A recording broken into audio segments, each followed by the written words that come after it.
the 26th day of this Holy Calendar month. I'm Tim Elder, sitting in for the second king of Cheongguk, Hyungjin Moon. And we'll start with the weather. It's 62 degrees with a dense fog in the Cheongguk area this morning. And when the fog lifts, it'll be partly cloudy to mostly cloudy skies. And it's going to be a humid day today, and getting up to 80 degrees. And there's a chance for thunderstorms in the area. Over the next several days, our weather in the Cheongguk area is going to be affected more and more by Hurricane Jose, which is coming up the east coast or off the east coast of the United States. And it's not a strong storm. It was downgraded to a tropical storm and then barely made it back up to a Category 1 level overnight. So this is not a strong storm, but it is a big storm in the sense that its cloud cover and its circulation is rather large. And it's going to be coming up probably to the New York latitude around late Tuesday, Wednesday of next week. And it may be affecting the Cheongguk area to some extent. We don't know yet because that's still some days off and we have to track. And the storm could come closer to New York or it could be farther away from New York. We'll have to see. But there's a possibility that it will be affecting, but not any serious effect. And there may be some wind, there may be some rain from Jose, but nothing to be worried about. Just a question of whether or not to carry an umbrella or whether or not to be ready for some strong winds, and that's all. All right, let's go to our Rimas this morning. From in the Bible, I'm in the book of Jeremiah, chapter 29. Verse 18 and 19, I'll be reading those two verses, 29, 18, and 19. And I will persecute them with the sword and with the famine, with the pestilence, and will deliver them to be removed to all the kingdoms of the earth, to be a curse and an astonishment and hissing and a reproach among all the nations whither I have driven them.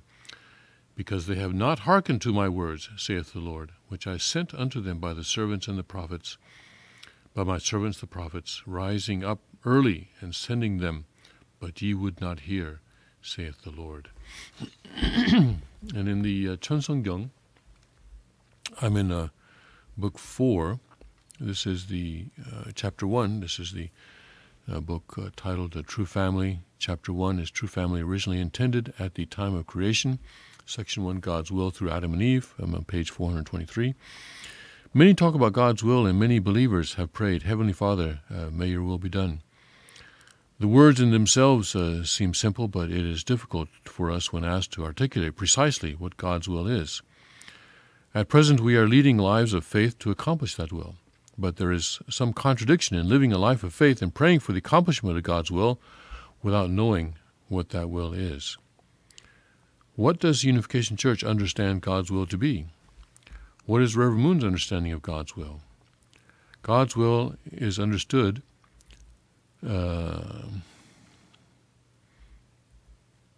God's will is understood to be the completion and fulfillment of the original ideal of creation for which God made this universe.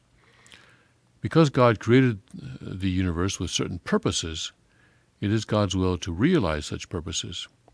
Who or what was at the center of this purpose? It was none other than Adam and Eve.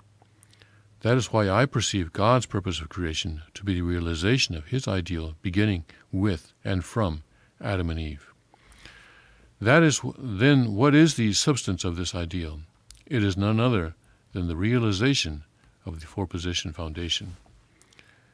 The four-position foundation is the foundation of the family with God at the center. It is realized only when Adam and Eve become so completely united that they cannot separate themselves from the realm of God's love. With God at the center, they become an ideal husband and wife, giving birth to children of their own.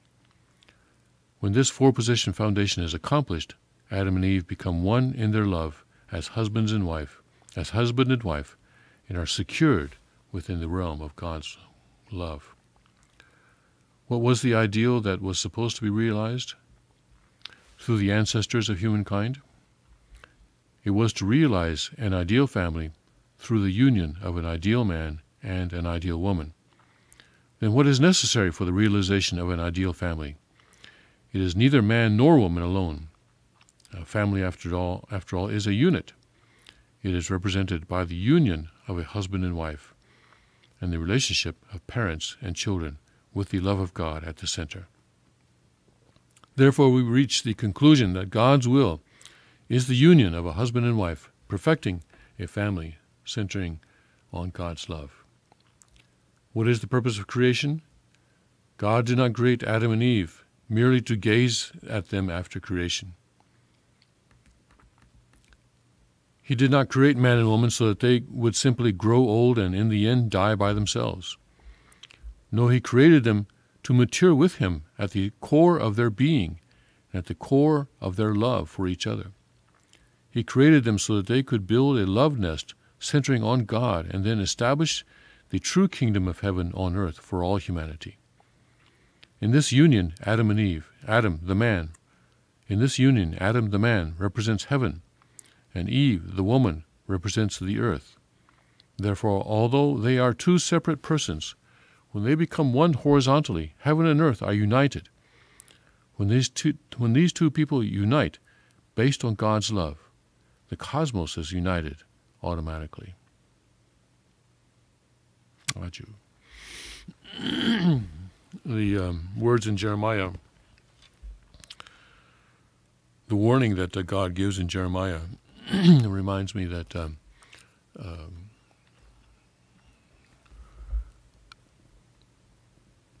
it is a very terrible thing when God gives us the blessing of knowing His truth, of even meeting the Messiah, and of being able to serve the Messiah for decades, to attend the Messiah for decades. And despite knowing the truth, to turn against the truth. And I think this is the danger, and this is the downside of being being called by God and receiving His blessing. Jesus said that to who much is given, much will be required. And God gives a lot to those that He calls, to His chosen people, but also to the blessed families, such as you and I. Because when we are given the truth, we have the responsibility to spread that truth and also to live our lives according to that truth. In other words, to not to betray God at the very least, not to betray the Messiah at the very least. And this warning is a warning to those who are chosen by God, are called by God, and yet who betray God. Because they have not hearkened to my words, which I sent unto them by my servants, the prophets. This was to the warning to the Israelites who had the word of God through the prophets. We have the word of God through our true Father. We have the 8 great textbooks and teaching materials that He gave us. And yet if we do not hearken that, if we turn against that, if we betray those words, then the consequences of that betrayal are great. And the essence of those words is the will of God. What is God's will? And when I first joined the church, people asked me, why did you join? And sometimes I would answer, and people, like my family, for example, people who were surprised by my decision to follow Reverend Moon, asked, well, why did you join that group? And I would say sometimes, well, I joined it to accomplish God's will, or because it is God's will, or I would somehow use the phrase God's will in that way. And they would come back at me, well, what do you know what God's will is? And because I was very young in the church then, I was not yet able to really respond what exactly is God's will. Here, Father gives a very clear answer to that question, and it's really the most fundamental question of all. What is God's will? And Father explains it very clearly here. Well, when God created the universe, he created it with a certain purpose and purposes. At least the English, he uses the plural. Let's see what the Korean says. But anyway, I don't want to get too much into the translation issues today. 하나님의 내부를 알고 있는 하나님의 뜻이 무엇인가? 그것은 하나님이 이 우주를 만든 창조 이상, 즉 창조 목적을 완성하는 것이라고 봅니다. So yeah, the Korean is not clear on whether this is a singular or a plural in terms of a purpose.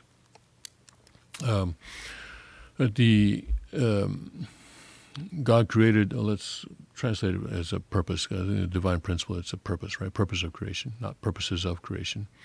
God created the universe with a certain purpose. And so God's will is to accomplish that purpose.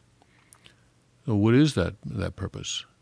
It's to have an ideal man and woman, to have or in other words, to have an ideal family. The purpose of creation is the four-position foundation, as it explains clearly in the chapter 1 of the Divine Principle. Four-position foundation, centered on God. In other words, an ideal man, an ideal woman coming together, centering on the vertical axis of God. It's the ideal man and ideal woman coming together horizontally, centering on the vertical axis of God, and those two axes intersect at a 90-degree angle. He doesn't get into angles here, but of course, Father often mentions the 90-degree angle between horizontal and vertical, and that is and forming a family with children, and then having 3 generations, God and Adam and Eve, and then the children, the next generation, second generation. That is God's ideal.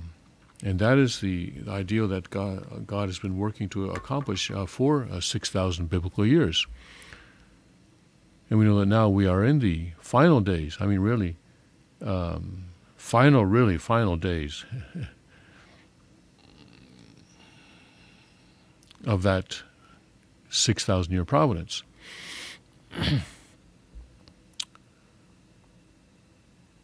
When God's ideal is being established. And of course, Satan is fighting with everything he can to prevent that. His final struggle against God and against those who are working to establish God's will and to accomplish God's will on this earth. We are living in an extremely hopeful age, an age of great hope,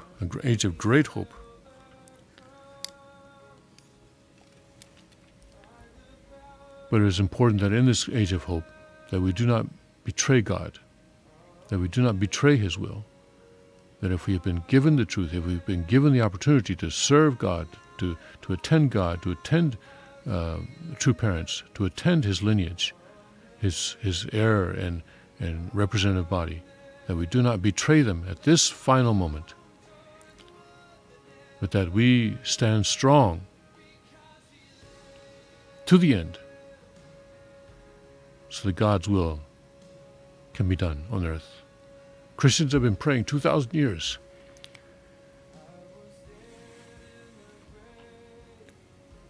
That will be done on earth as it is in heaven.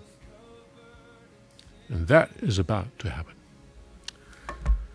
Let's take a break, and we'll come back, start going through the news and how exactly God's will is being accomplished on earth. All right?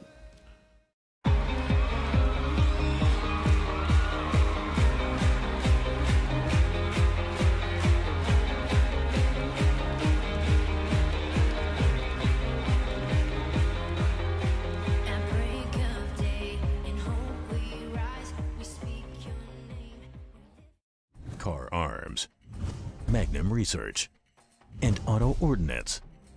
The Car Firearms Group. With a diverse product line that blends American craftsmanship with cutting-edge technology. It's no secret why gun enthusiasts choose Car Firearms Group.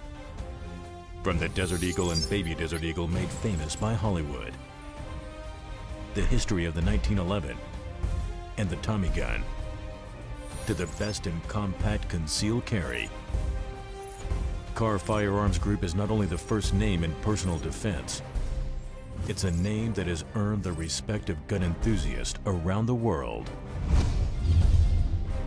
Concealment, innovative technology, value, accuracy, and history. Kahr Firearms Group. Made in the USA. Visit kahr.com today.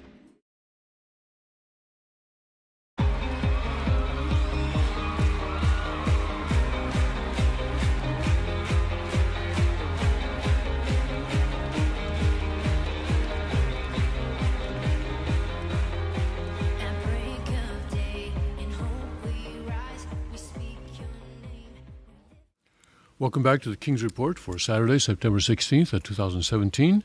We're in the 8th year of Chungi, the 8th month, and the 26th day, coming to the near the end of the holy month of the 7th month. And so, of course, you look up in the sky and we see that the moon is now at just a sliver, because, of course, at the end of the month we always have a new moon. That's what the holy calendar is all about. The top story on Drudge this morning is the terror incident that happened in London yesterday. The update on that, threat level has now been raised to critical, the highest possible level in London. Troops are on the street to hunt for a new bucket bomb. When I look at Twitter and some of the tweets that are coming out from people commenting on that incident, there is an interesting comment that, you saw that photograph of the bucket, the burning bucket, and one person says, okay, so people report, having a fireball going, and so one person said that in an interview with the press said that the top of his head was burned and so forth. But this bucket in the photograph is burning, and the seat next to it is not affected. There's no burn marks on the seat next to it. So what's up with that? I don't know. I mean, yeah. What's up? What is up with that? Anyway, the following this incident, of course, the government has brought out its troops, and they say that they are looking for new bucket bombs. One British politician, tongue-in-cheek, I'm sure, says he's going to question how cuts in education have left British terrorists unable to make effective anti-imperialist bombs that don't explode but just burn. Tongue-in-cheek, I'm sure. Anyway. That was one. Was actually Jeremy Corbyn, the opposition leader, who tweeted that. Fortunately, no one was killed in that blast, or that wasn't a blast really. I don't was it a blast? Anyway, it was a bomb that sort of, kind of burned more than blasted.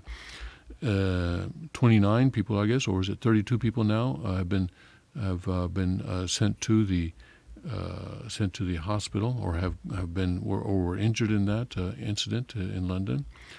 And London continues to be the center of these terror incidents. ISIS has claimed responsibility for it.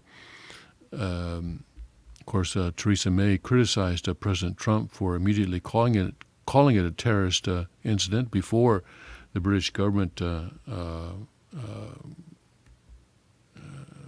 referred to it that way, but now even the British now are saying that it is a terror incident.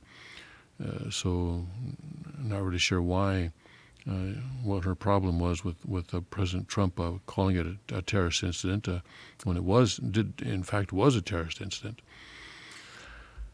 So that situation is going on in Britain. And in the North Korea situation, defiant North Korea leader says he will complete nuclear program. What does he mean by complete? Where does he need to get to sort of sit back and say, okay, I'm done, and it's complete now? Apparently he means, let me read it for you. The North Korean leader Kim Jong-un said his country is nearing its goal of equilibrium in military force with the United States. I don't think so. But anyway, if he thinks that, then that, I guess, all right. I guess that's sometimes you just want to let people rest in their delusions. If he thinks he's reaching equilibrium with the United States, then I suppose we can go ahead and let him think that. As the United Nations Security Council strongly condemned North's highly provocative ballistic missile launch over Japan on Friday. That's right, there was this launch, and so the UN met again yesterday to condemn it again. Of course, it's not going to do any good, but that's what they're paid for. The North's official Korean Central News Agency carried Kim's comments on Saturday, a day after U.S. and South Korean militaries detected the missile launch from the North Korean capital of Pyongyang. It traveled, of course, 2,300 miles as it passed over the Japanese island of Hokkaido before landing in the northern Pacific Ocean. It was the country's longest ever test flight of a ballistic missile. The North has confirmed the missile as an intermediate-range Hwasong-12, the same model launched over Japan on August 29th. Under Kim's watch, North Korea has maintained a torrid pace in weapons tests, including its most powerful nuclear test to date on September 3 and 2 July flight tests of intercontinental ballistic missiles that could strike deep into the U.S. mainland when perfected. The increasingly frequent and aggressive tests have added to outside fears that the North is closer than ever to building a military arsenal that could viably target the U.S. and its allies in Asia. The tests, which could potentially make launches over Japan an accepted norm, are also seen as North Korea's attempt to win greater military freedom in the region and raise doubts in Seoul and Tokyo that Washington would risk the annihilation of a U.S. city to protect them. Now, this is an interesting thing. And so Korea, at least, is talking about acquiring nuclear weapons. And I'm sure, although it's not being reported in Japan, I'm sure that there are discussions going on behind closed doors in Japan about acquiring nuclear weapons for Japan as well. In other words, how much the Japanese and the Koreans I'm sure will be asking, how much can we rely on the United States to protect us if the cost of protecting us for the United States is that one of their cities, like Denver or L.A. or even New York or Washington, might get annihilated by the North Koreans. Can we trust the United States? Can we trust their willingness to protect us in the event of a war with North Korea? And I'm sure the answer, of course, is no. I mean, would the United States populace, people of the United States, support such a war? They said, yeah, we're willing to sacrifice Denver in return for the sake of protecting the people of Japan or the people of Tokyo. The American public will not say yes to that kind of a question. So it undermines. So these are North Korean tests and its advancements very seriously undermine the credibility of the U.S. Promises to countries like Japan and South Korea. So they want to start acquiring nuclear weapons of their own. So who would have a problem with that? Well, China would have a problem with that. You know, I believe that China does not really fear the United States, because I think China believes that over time the United States will decline and they will rise, and it's just a matter of time before they become militarily stronger than the United States. But I think China does fear Japan, not present-day Japan, but a nuclear-armed Japan. Definitely China will fear that. Why? Because China has fought a war against Japan and didn't do all that well. Whereas China has fought a war against the United States one actual war and one proxy war, and they didn't do all that poorly. The war that they fought directly with the United States was the war that we know as the Korean War, which was actually a war between the United States and China, because the U.S. military. Of course, there were 16 countries involved, but basically, the U.S. military defeated the North Korean army soundly in the Korean War. About 3 months after the outbreak of that war in 1950. But then China entered the war and pushed the Americans back to where the DMZ is today. The U.S. troops or the Allied troops were on the Chinese border. MacArthur was on the Chinese border, and the Chinese entered the war and were successful in pushing the Americans back to basically where they were at the beginning of that war. And then again in the Vietnam War, that was more of a proxy war than it wasn't a direct confrontation of so much of U.S. and Chinese troops, but it was a proxy war. And again, China didn't do so poorly there either. So I don't think based on those experiences, I think the Chinese feel that given the right strategy and given the right level of patience and waiting for time to pass, that they can become superior militarily to the United States, but I think they do fear Japan because they have experienced the Japanese military action there. So if Japan starts to acquire, if North Korea undermines the credibility of the U.S.-Japanese alliance, and as a result of that, Japan starts to acquire nuclear weapons, China's not going to like that. China's not going to like that at all. I think that China's going to do something to try and bring North Korea back onto the leash. Right now, North Korea's kind of off the leash. And leading up to the 19th National Congress of the Chinese Communist Party next month, starting on October 18th, China probably isn't going to do very much because that's an extremely important political event for the Chinese leadership. Xi Jinping is trying to elevate himself to the level of a Mao Zedong, perhaps, or Deng Xiaoping, and he doesn't want anything to happen that is going to potentially damage that effort or to distract from that effort. So probably nothing's going to happen between China and North Korea between now and October 18th, or even during the period of that Congress. We're not exactly sure how long that Congress is going to go. Some sources say 3 days, some sources says a week. But, these things Chinese are not exactly known for transparency. So it could be either one or it could be another length of time, but not so much. Not such a long time. It's not going to be a month or so, we don't expect.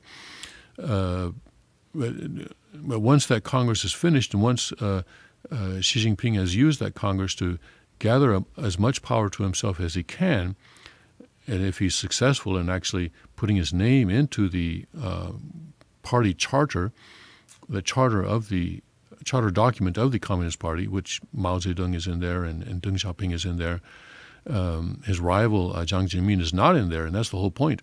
He wants to rise above Jiang Zemin, and Jiang Zemin being the president before last.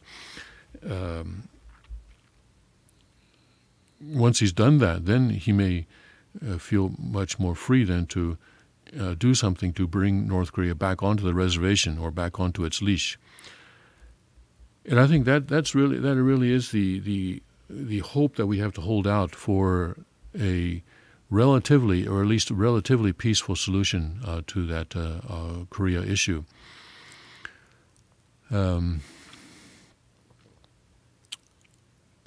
The KCNA said Kim expressed great satisfaction over the launch, which he said verified the combat efficiency and reliability of the missile and the success of efforts to increase its power. While the English version of the report was less straightforward, the Korean version quoted Kim as declaring the missile as operationally ready. See that? You got to go back to the original language. Yeah? Remember? He vowed to complete his nuclear weapons program in the face of strengthening international sanctions, the agency said. It seems that North Korea is trying to strengthen its negotiating position before it is finally forced to go to the negotiating table. So that is why they want to believe that they are approaching a military equilibrium with the United States. Photos published by North Korea's state media showed the missiles being fired from a truck-mounted launcher. That's the problem. It's not a fixed launcher. It's a truck-mounted launcher. So that means it's a mobile thing. And so how are you going, if there's war and you want to send in cruise missiles or whatever missiles to take out these launchers, how are you going to know where they are? They'd be hiding in forests. They could be hiding in caves. And then just brought out for the few minutes that it takes to launch, and that kind of thing. So it's North Koreans have put a lot of thought into this to make it difficult for an opponent to attack them effectively. Mounted launcher and a smiling Kim clapping and raising his fist while celebrating from an observation point. It was the first time North Korea showed the missile being launched directly from a vehicle, which experts said indicated confidence about the mobility and reliability of the system. In previous tests, North Korea used trucks to transport and erect Hwasong-12s, but moved the missiles on separate firing tables before launching them. So you see, that's another important step in their development. The UN Security Council, this is referring to their meeting yesterday, accused North Korea of undermining regional peace. Duh. And, I mean, these guys get paid big bucks to say that. Accused North Korea of undermining regional peace and security by launching its latest missile over Japan, and said its nuclear and missile tests have caused grave security concerns around the world and threaten all 193 UN member states. Kim also said the country, despite limitless international sanctions, has nearly completed the building of its nuclear weapons force and called for, quote, all state efforts, unquote, to reach the goal and obtain, quote, capacity for nuclear counterattack the U.S. cannot cope with, unquote. Quote, as recognized by the whole world, we have made all these achievements despite the UN sanctions that have lasted for decades, unquote, the agency quoted Kim as saying. So you see, they're using the UN sanctions, which are not very effective anyway, but the government in North Korea is able to use those UN sanctions as a part of their propaganda. Look, despite, they're tying our hands behind our backs, we're still able to do all this. Aren't we great? Imagine what we could do if those sanctions weren't there. Yeah, we are a great people. So they're using it all as a part of their propaganda. Kim said the country's final goal, quote, is to establish the equilibrium of real force with the U.S. and make the U.S. rulers dare not talk about military option for the DPRK, unquote, referring to North Korea's official name, the Democratic People's Republic of Korea. He indicated that more missile tests would be forthcoming, saying that all future drills should be, quote, meaningful and practical ones for increasing the combat power of the nuclear force, unquote, to establish an order in the deployment of nuclear warheads for actual war. Actually, I interpret that statement differently. I think it means that there are going to be fewer nuclear tests. He says in the future it should be meaningful and practical ones. In other words, I interpret that to mean that they're not going to be doing tests for pure propaganda purposes like they did on July 4th or, maybe I will have to see. But I actually think that may mean that there might be fewer tests. We'll have to see. Prior to the launches over Japan, North Korea had threatened to fire a salvo of Hwasong-12 toward Guam, the U.S. Pacific Island territory, a military hub the North has called an, quote, advanced base of invasion, unquote. The Security Council stressed in a statement after a closed-door emergency meeting that all countries must, quote, fully, comprehensively, and immediately implement all UN sanctions. Japan's UN ambassador, Koro Bessho, called the missile launch an outrageous act that is not only a threat to Japan's security, but a threat to the whole world. Bessho and the British, French, and Swedish ambassadors demanded that all sanctions be implemented. Not the Chinese, huh? Calling the latest launch a terrible, egregious, illegal, provocative, reckless act. Britain's UN ambassador Matthew Rycroft said North Korea's largest trading partners and closest links, a clear reference to China, must, quote, demonstrate that they are doing everything in their power to implement the sanctions of the Security Council and to encourage the North Korean regime to change course. So I would encourage the U.S. and U.K. And other countries to be patient. Don't expect anything between now and October 18th or October 25th or whenever that National Congress of the Communist Party ends in China. And perhaps put emphasis on what China can be expected to do after that Congress. France's foreign ministry said in a statement that the country is ready to work on tougher UN and EU measures to convince Pyongyang that there is no interest in an escalation and to bring it to the negotiating table. France's launch followed North Korea's sixth nuclear test on September. Friday's launch followed North Korea's sixth nuclear test on September 3rd, in what it described as a detonation of a thermal nuclear weapon built for its developmental ICBMs.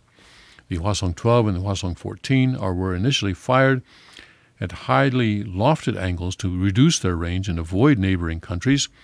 The two Hwasong-12 launches over Japan indicate North Korea is moving toward using angles close to operational to evaluate whether its warheads can survive the harsh conditions of atmosphere re-entry and detonate properly.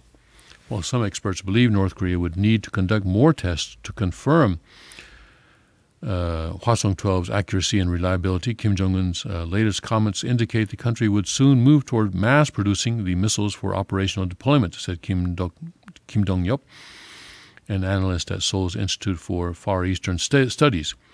He also said that the North is likely planning similar test launches of the Hwasong-14 ICBM. South Korean President Moon Jae-in, a liberal who initially pushed for talks with North Korea, said its tests currently make dialogue impossible. If North Korea provokes us or our allies, we have the strength to smash the attempt at an early stage and inflict a level of damage it would be impossible to recover from, said Moon, who ordered his military to conduct a live-fire ballistic missile drill in response to the North Korean launch. All right, so both sides are deluded. Moon Jae-in, of course, is trying to stand on tiptoes and kind of reassure his people that South Korea has some kind of a deterrent force, a counter-attack force that would deter a North Korean attack. But, of course, the truth is not the case. All right, let's take a break now, and we'll come back with more news from a Tony perspective after this short break.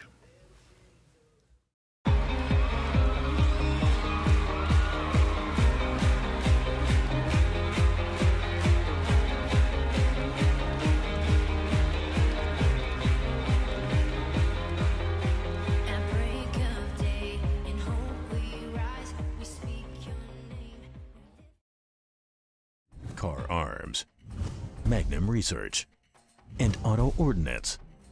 The Car Firearms Group. With a diverse product line that blends American craftsmanship with cutting-edge technology. It's no secret why gun enthusiasts choose Car Firearms Group. From the Desert Eagle and Baby Desert Eagle made famous by Hollywood. The history of the 1911 and the Tommy gun. To the best in compact concealed carry. Car Firearms Group is not only the first name in personal defense, it's a name that has earned the respect of gun enthusiasts around the world.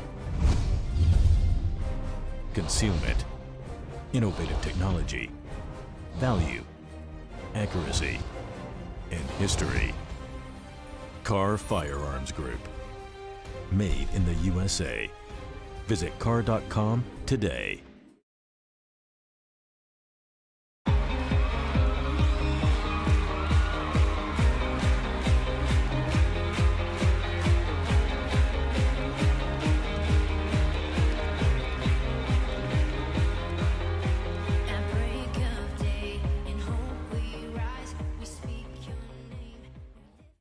Welcome back to the King's Report for Saturday, September 16th, 2017. Tim Miller sitting in for the second king of Cheongguk, Hyungjin Moon. And I want to, this segment, cover what is really another installment in a very, very disturbing situation that is also just continuing beyond control, it seems. Vatican recalls priest at Washington Embassy amid child porn investigation. Vatican City, this Associated Press, a high-ranking priest working in the Vatican's embassy in Washington has been recalled after U.S. prosecutors asked for him to be charged there and face trial in a child pornography investigation, Vatican and U.S. officials said Friday. The Vatican declined to identify the priest, but said he was currently in Vatican City and that Vatican prosecutors had launched their own probe. If the accusations pan out, the case would be a major embarrassment for the Vatican and Pope Francis, who has pledged zero tolerance for sexual abuse. Embarrassment? To me, actually, the word indictment comes to mind. Anyway, the diplomat would be the second from the Vatican's diplomatic corps to face possible criminal charges for such crimes during Francis's papacy. Any trial in the Vatican would come as Francis's own financial czar, Cardinal George Pell, is on trial in his native Australia for alleged historic sexual abuse cases. And we'll look at that story as well in just a minute to get updated. The State Department said it had asked the Vatican to lift the official's diplomatic immunity on August 21. It said that request was denied 3 days later. For the State Department to make such a request, its lawyers would have needed to be convinced that there was reasonable cause for criminal prosecution. The circumstances that prompted prosecutors to make the request, however, were not clear. The Justice Department, which would have brought any charges, did not immediately comment. In a statement, the Vatican said the U.S. Department had notified the Vatican on August 21 of a possible violation of laws relating to child pornography images by one of its diplomats in Washington. The Vatican said recalling the priest was consistent with diplomatic practice of sovereign states. In declining to identify him, the Vatican said the case was subject to confidentiality while still under investigation. It said the Vatican had asked for information about the case from the U.S. It wasn't clear if any had been provided. The Vatican has recalled envoys before, including its former ambassador to the Dominican Republic, who was recalled in 2013 after being accused of, you guessed it, sexually abusing young boys on the Caribbean island.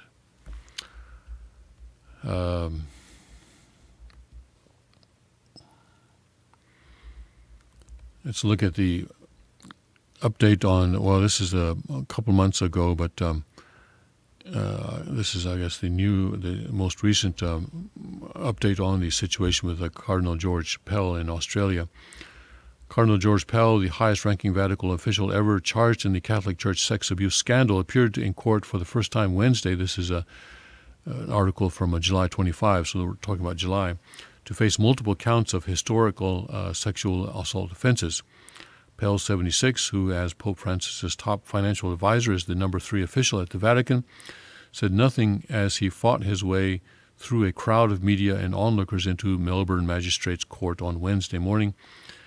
This is back in July again. The hearing was a procedural session intended to set the dates for future hearings, and cameras weren't allowed in the courtroom. Police have released no details of the charges other than to say they represent multiple complaints. When the charges were announced last month, Pell promised to defend himself vigorously, saying the whole idea of sexual abuse is abhorrent to me. The charges came as yet another shock to the Church, coming only 4 months after Pell appeared to side with critics of the Vatican's handling of decades of sexual abuse allegations. Testifying in February as part of a governmental hearing into abuse by Australian priests, Pell said, "I'm not here to defend the indefensible. The Church has made enormous mistakes and is working to remedy those, but the Church in many places, certainly in Australia, has mucked things up, has let people down." Pell was a senior priest and vicar in the diocese near Melbourne from 73 to 83. He has previously been accused of having ignored or protected some of the abusers, including Gerald Ridsdale, with whom Pell shared a house. Ridsdale has been convicted of 138 offenses involving more than 50 children over 3 decades. If a church, if a religious organization or an organization that calls itself religious has this kind of a problem, then obviously there's not just an external problem, but obviously a very deep spiritual problem. And that aspect doesn't seem to be dealt with at all by the Catholic Church. That there is a spiritual issue here. Of course, because of Father's teaching, we know that what happens in the physical world is a reflection of what happens in the spiritual world. So what is going on here in terms of the spiritual cause here, the spiritual aspect of this? And that's why the second king is saying that the Catholic Church is not Christian. There is a fake Christianity. Today's Catholic Church. And there are many good people in the Catholic Church, but the organization, the leadership, is not Christian.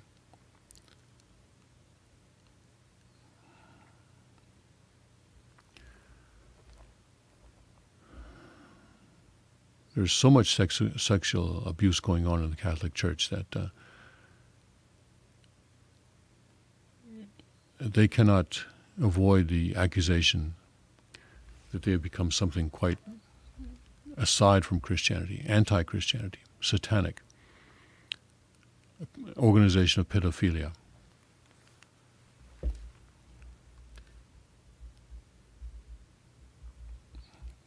Pope Francis says that he's going to have zero tolerance, and yet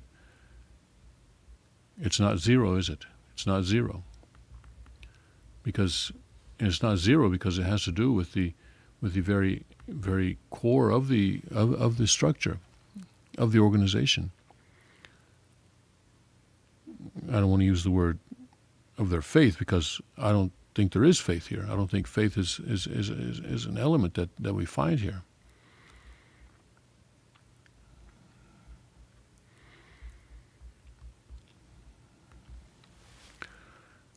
The king has said that, has ruled that, anyone who takes the wine at a Catholic Mass is basically doing something that is similar to taking wine at a false blessing or false holy wine ceremony of the Family Federation. In other words, taking that wine has the same spiritual effect as committing the sexual fall. And if anyone who is in True Father's authority takes that wine, then they will have to go through the stages of change of blood lineage again.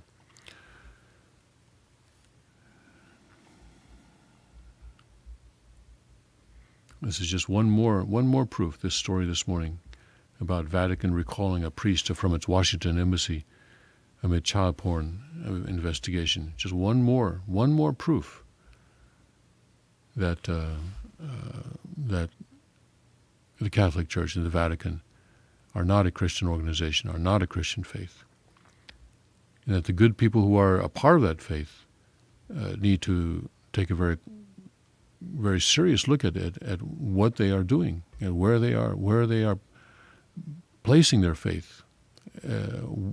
Are they connecting with Christ? Are they connecting with God? If the purpose of religion is to develop a relationship with God and Christ, is that what they are doing in the Catholic Church? Is that what the Catholic Church provides? And people who take a serious look at that have to come to a conclusion that the answer is no, and that they need to look elsewhere. They need to look elsewhere for a relationship with Christ, a relationship with God. Of course, the best thing for them to do would be to develop that relationship in the context of attending the 3-generation kingships.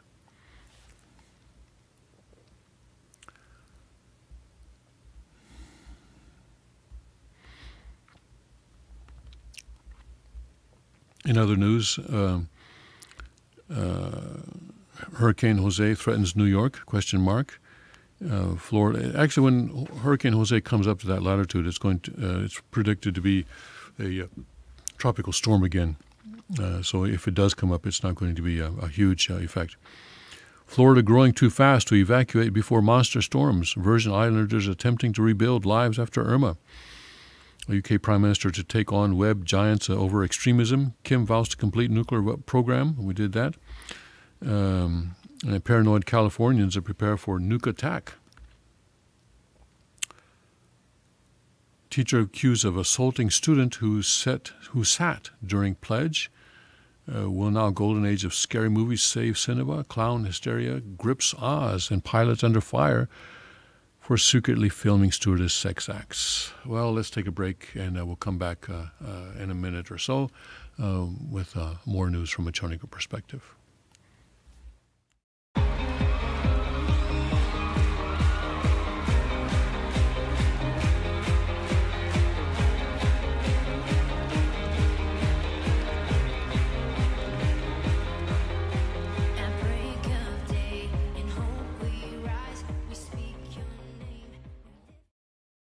Car Arms, Magnum Research, and Auto Ordnance. The Car Firearms Group. With a diverse product line that blends American craftsmanship with cutting-edge technology. It's no secret why gun enthusiasts choose Car Firearms Group. From the Desert Eagle and Baby Desert Eagle made famous by Hollywood. The history of the 1911 and the Tommy gun. To the best in compact concealed carry. Car Firearms Group is not only the first name in personal defense, it's a name that has earned the respect of gun enthusiasts around the world. Concealment, innovative technology, value, accuracy, and history. Car Firearms Group. Made in the USA. Visit car.com today. Car Arms, Magnum Research, and Auto Ordnance. The Car Firearms Group. With a diverse product line that blends American craftsmanship with cutting-edge technology. It's no secret why gun enthusiasts choose Car Firearms Group. From the Desert Eagle and Baby Desert Eagle made famous by Hollywood. The history of the 1911 and the Tommy gun. To the best in compact concealed carry. Car Firearms Group is not only the first name in personal defense, it's a name that has earned the respect of gun enthusiasts around the world. Concealment, innovative technology, value, accuracy, and history. Car Firearms Group. Made in the USA. Visit car.com today.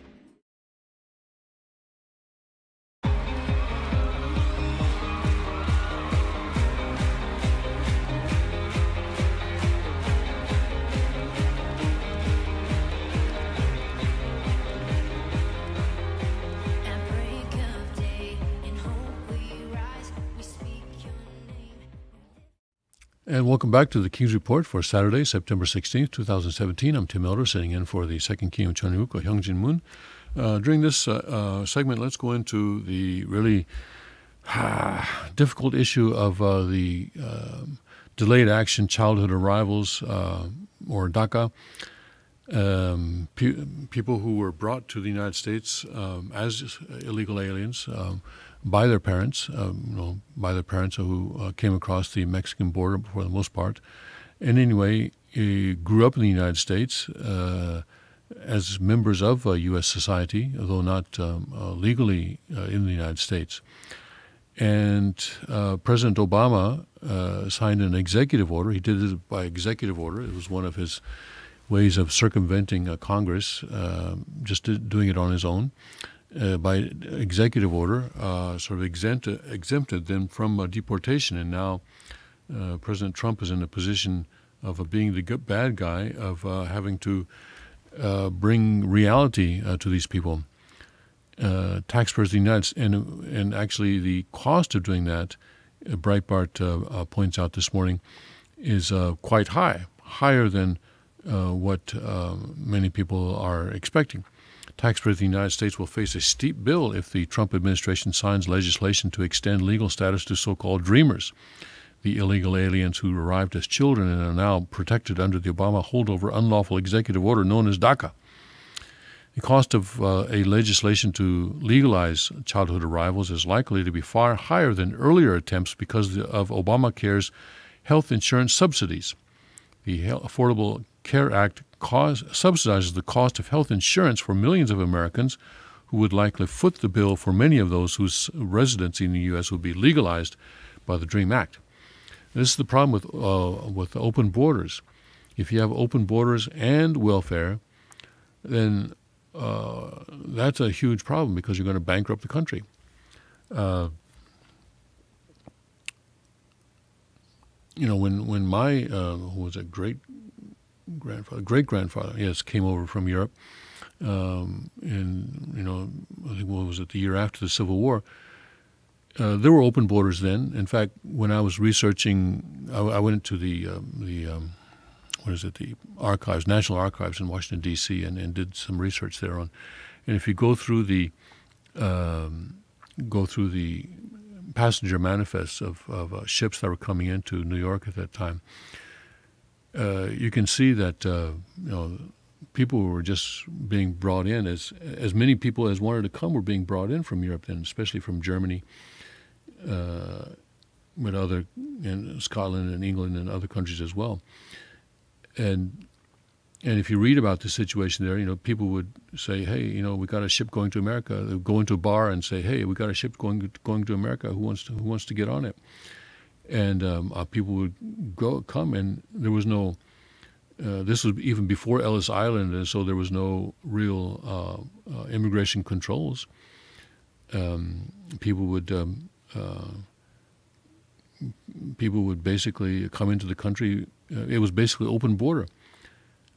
But the difference was that there was no welfare then, because when people came here, they were expected to support themselves or connect with whatever foundation they could find here, whatever network they could find here. Sometimes they had family members who had come here beforehand and had established some kind of a foundation. Other times they would come and rely on the sort of the ethnic community network. But they were not able to rely on any kind of a federal or state welfare. And so that's why it worked back then. But now we have a situation where people coming in through an open border policy are then able to, at some point, rely on some kind of welfare. I know, supposedly, they're not supposed to be able to get welfare, but actually they get forged documents or now through this DACA situation, actually given amnesty, and then they are able to get on welfare, and that is what bankrupts the country then. Because here it says that the numbers are striking. The DREAM Act of 2017, the most likely vehicle for extending DACA protections and making them permanent, would raise federal outlays by $115 billion, according to a Breitbart News analysis. Nearly all of that would be paid for by additional deficit spending. So already the U.S. Deficit is at 20 trillion. The national debt is at $20 trillion. And here we go again. That may come as a surprise to lawmakers. The last time the DREAM Act was seriously considered, the Congressional Budget Office said that the bill would reduce Fed budget deficits by about $1.4 billion over the following decade. But that bill prohibited those it legalized from receiving subsidies toward health insurance until they became permanent legal residents after 10 years, while the current version of the bill does not. That's an important difference. The DREAM Act of 2017, sponsored by Democratic Senator Dick Durbin and Republican Senator Lindsey Graham, would extend legal residency and a path to citizenship for at least 3.3 million people, according to the Migration Policy Institute.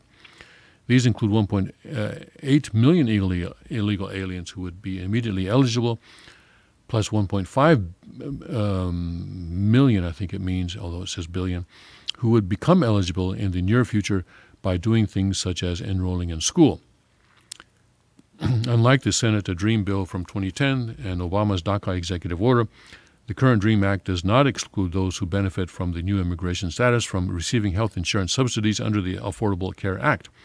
Absent a specific exclusion by granting so-called Dreamer status as lawfully present in the United States, the new DREAM Act would make millions, both subject to the individual mandate to buy health insurance and potential beneficiaries of the subsidies available to pay for insurance. This is a very expensive proposition. The individual mandate will be a powerful incentive for the newly legalized immigrants to obtain health insurance, and many will do so through the subsidized Obamacare marketplaces. The experience of California suggests that something like 79% of those getting the new legal status will turn to the subsidized individual market for insurance, with only 21% receiving health insurance from an employer. Obamacare includes a health insurance program, health insurance premium tax credit available to households with income from 1 to 4 times the official federal poverty level. This means that the tax credit subsidies are available to individuals earning between $12,060 and $48,240. A family of 4 is eligible to obtain tax credits if its income is below $98,000. It is likely that this means substantially all those legalized by the DREAM Act are eligible for subsidies. According to U.S. Berkeley's Labor Center, 68% of DACA program enrollees in California were low income and eligible for California's state-run medical insurance subsidies. The median annual income of current DACA aliens is $32,000, according to an August 2017 survey by Tom Wong of UC San Diego, undertaken for the liberal think tank Center for American Progress and other immigration advocacy groups. The median age is estimated to be around 25 years old. Around a quarter of DACA aliens have a child born in the U.S. According to Kaiser Family Foundation, a single person living in San Jose, California, with an income of $32,000 would be eligible to receive a premium tax credit of $1,048 in 2017. The numbers vary by geography because health insurance costs vary widely by geography. A single person in Brooklyn with $32,000 of income would be eligible for an annual tax credit of around $2,666. But San Jose is likely more representative due to the high concentration of DACA aliens in California. Using the San Jose figure, current DACA aliens alone would likely be immediately eligible for around $838.4 million in Obamacare subsidies this year. Of course, not all the DACA aliens turned dreamers would wind up on the Obamacare marketplace. Some would receive employer-provided health insurance. According to a study by UC Berkeley Labor Center, 21% of those granted DACA status obtained private health insurance, most likely through their employers. Subtracting those would produce $663 million of Obamacare subsidies. Because DACA aliens have children and some are married, that figure does not fully account for the cost of the DREAM Act Obamacare subsidies. Add in one child for every 4 DACA enrolled aliens, and the cost rises to $1.16 billion in tax credits.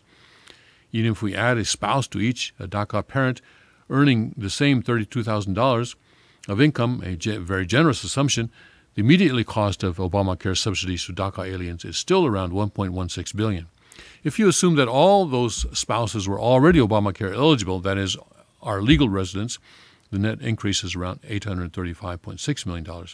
Again, that's a very generous assumption. A disproportionate share of spouses of DACA aliens are likely not legal residents who could sponsor their spouse's legal residency. Over time, DACA workers will see their pay rise, more will get married, and they will have more children. For purposes of forecasting the cost of amnesty, assume a fairly representative DACA household would be in San Jose, have $64,000 of income that rises a healthy 3% each year, and include 2 adults and 2 children. Nearly 80% will seek health insurance through the Obamacare marketplace, and Obamacare subsidies for these households would be around $7,073 per household in the first year. Each year, household income will likely rise, but not as quickly as the cost of health insurance and therefore the cost of subsidies. According to the estimates of the Congressional Budget Office, the cost of subsidies will rise an average of around 7% each year over the cost of the next 10 years, producing a cumulative rise of 84%. So after 10 years, the representative household would earn $83,500 and be eligible to receive an Obamacare subsidy of $8,230. Even if the cost of health insurance subsidies remain level, after 10 years, this same family of four would receive $4,477 of subsidies after 10 years. This doesn't take into account the fact that Obamacare itself is collapsing because of all these subsidies.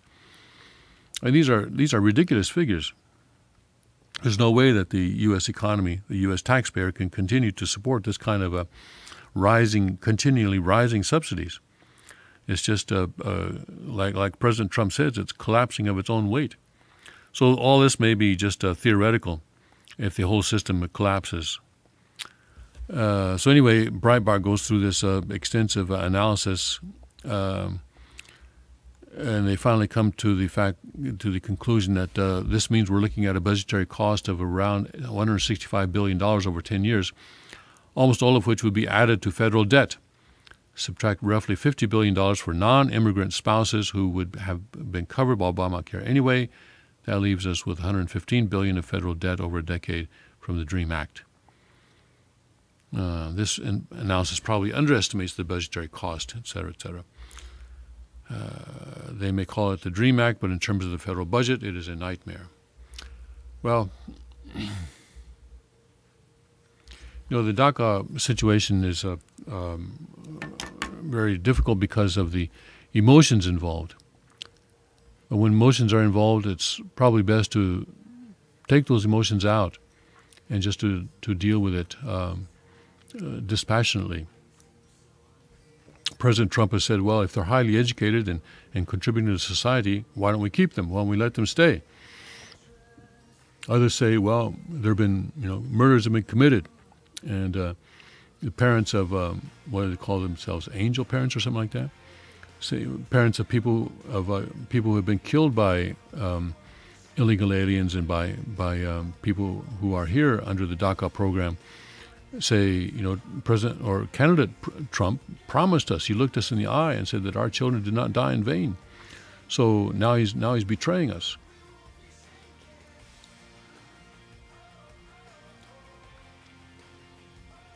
Probably there ought to be some kind of a qualification standard. If those people who are paying taxes and who are contributing to American society in that way, maybe some kind of a qualification standard can be worked out so that they can stay, but have the majority though return to the countries of their parents. I know it's going to be difficult. They don't, in many cases, may not speak Spanish, at least not as fluently as they would be expected to in those countries, or maybe they've grown up, the only country they've known is the United States. But listen, that's what life is. That's what life is.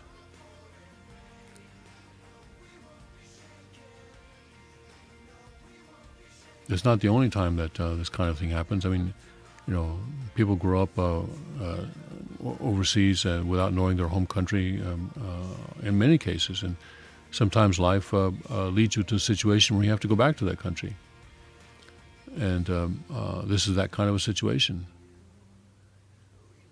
I think President Trump probably needs to stick to his campaign promise. He does need to stick to his campaign promise and end this program that was set by President Obama in an executive order. It was not passed by Congress. President Trump should go ahead and end this, and then maybe Congress can sort out the mess, potentially letting some of them stay, but the majority return to their country. That's my opinion. Can't have open borders if you also have federally subsidized welfare. If you want open borders, then stop the welfare. Get rid of the welfare. And say to people who come here, yeah, if you want to come to America, all right, you can come, but you're going to have to work things out for yourself because the government's not going to help you. That's my opinion. Anyway, so let's take another break, and we'll be back in 5 minutes this time with more news from a Chonico perspective.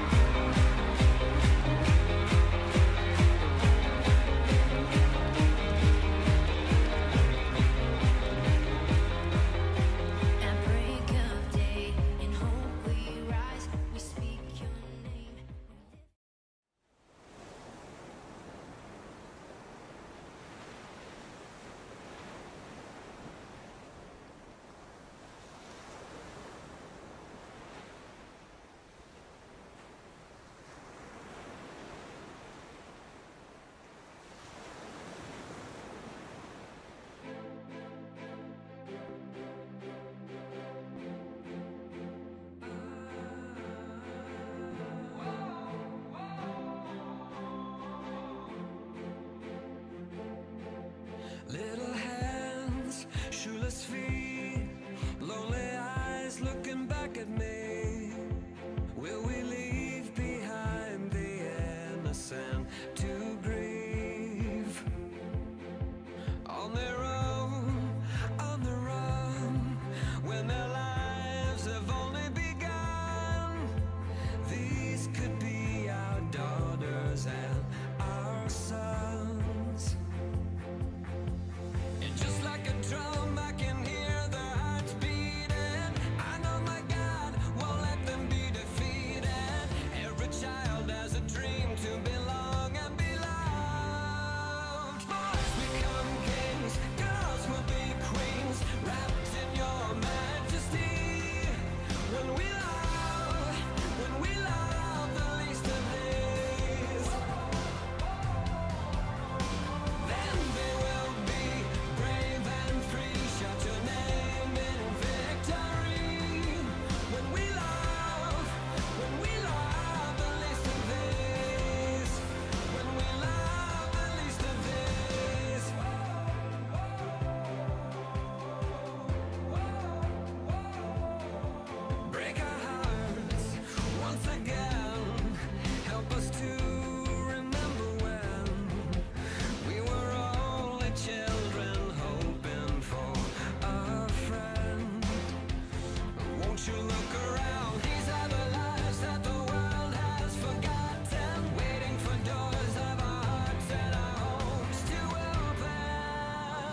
And welcome back to the King's Report for Saturday, September 16th, 2017. Tim Elder sitting in for the second king of Cheongguk, Hyungjin Moon. And by the heavenly calendar, we're in the Cheongi 8, and this is the 7th month and the 26th day. Look up in the sky, and you'll notice that the moon is just a sliver, and that's because we're coming to the end of that holy month, heavenly month. Let's go now to an exclusive an exclusive interview that Breitbart has with Rand Paul about Afghanistan and Yemen. The headline is that Trump should trust instincts, stop listening to generals who talk in his ear. Now, I want to give some benefit of the doubt to the president because we know that he is a strong believer in not telegraphing military strategy or military objectives or tactics. And so I'm sure that the president has things in mind or plans for Afghanistan and Iraq that we don't know about. And we don't want to know about them because if we find out about them, most likely the people on the other side of the battlefield will also find out about them, and we don't want that.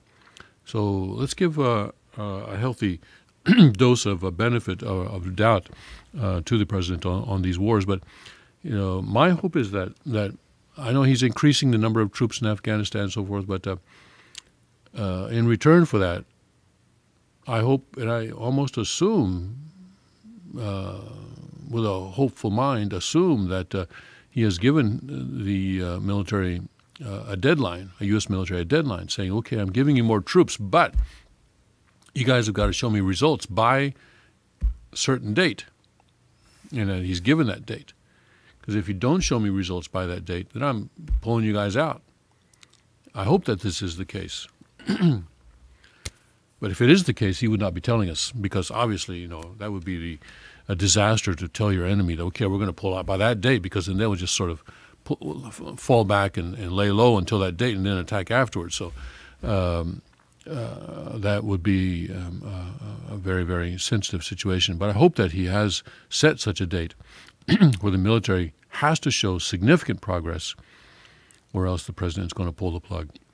But anyway, let's see what Senator Rand Paul says. He tells Breitbart News exclusively in an interview in his U.S. Senate office on Capitol Hill this week that he is troubled by the bad advice President Donald Trump is getting from the military generals who surround him on matters of war. Quote, I think the president's instincts, his instinct, as he said the other day, was to end the Afghan war and not to get more involved, Paul told Breitbart News. Remember with the NAFTA as well, as at first the president said during the campaign, he says, I'm going to pull out. I'm going to get the U.S. out of that, something like the first day in office or something like that. And then he was about to do that when Jared Kushner, made that phone call to the Canadian Prime Minister, and then the Canadian Prime Minister and the Mexican President got on the phone with Trump, and he says, okay, well, we want to pull out immediately. We'll renegotiate, and we'll see if we can renegotiate it, and we'll sort of postpone a decision on whether or not to pull out until we see what happens in the renegotiation. So I'm thinking that maybe he's doing the same thing on the Afghan war, and not pulling out immediately, but trying, to say, okay, I'll give you guys a chance. The military, I'll give you a chance, and see what you can do. But if you can't, if it doesn't work out, if you can't produce results, then everybody's out of the pool.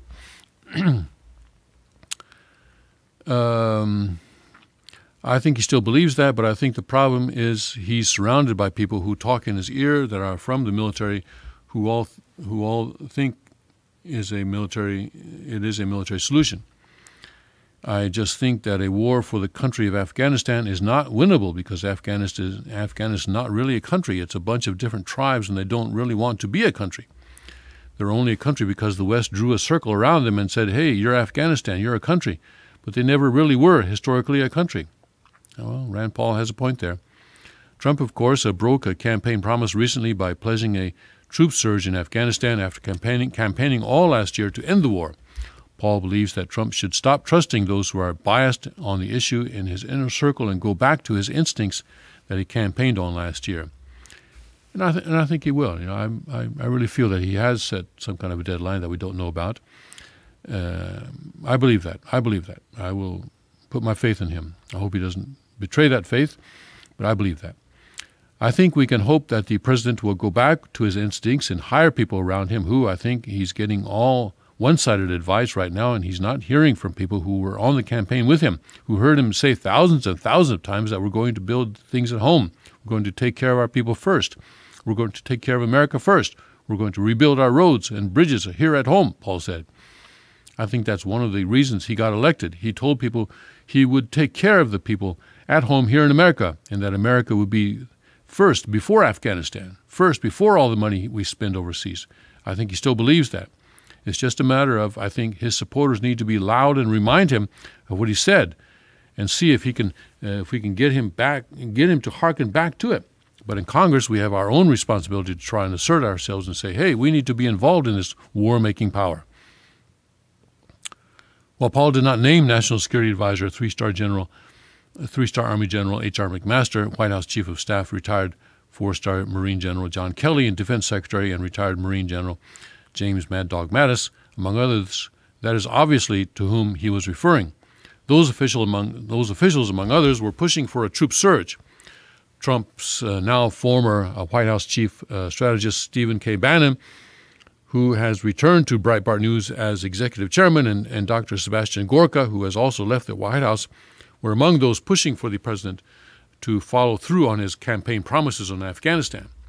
Instead of following through on his promise to end the war that has now spanned nearly all of three administrations, Trump re-upped on the Afghan war last month by pledging to surge U.S. forces yet again, despite the more than 15 years of U.S. setbacks and lack of an end in sight. That's right, Afghanistan is now the longest war in U.S. history. And why are we there? Can anyone tell me? The Taliban? The Taliban's stronger than ever, apparently. So why are we there? 9/11?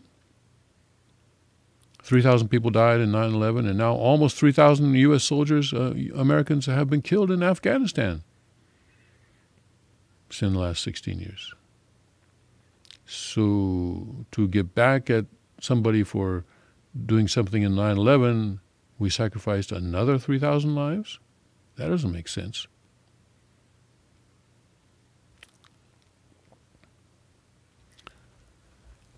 Paul's interview with Breitbart News came as the U.S. Senate was voting on his resolution on an authorization for the use of a military force, AUMF, in Afghanistan. The Congress has not approved an AUMF for Afghanistan more than a decade since the beginning of the George W. Bush administration when the war began. AUMF is the authorization for the use of military force, and it's a Congress basically at this, as it says here, giving George W. Bush authorization to wage war in Afghanistan. So it's kind of a declaration of war, except it's not. It's by another name.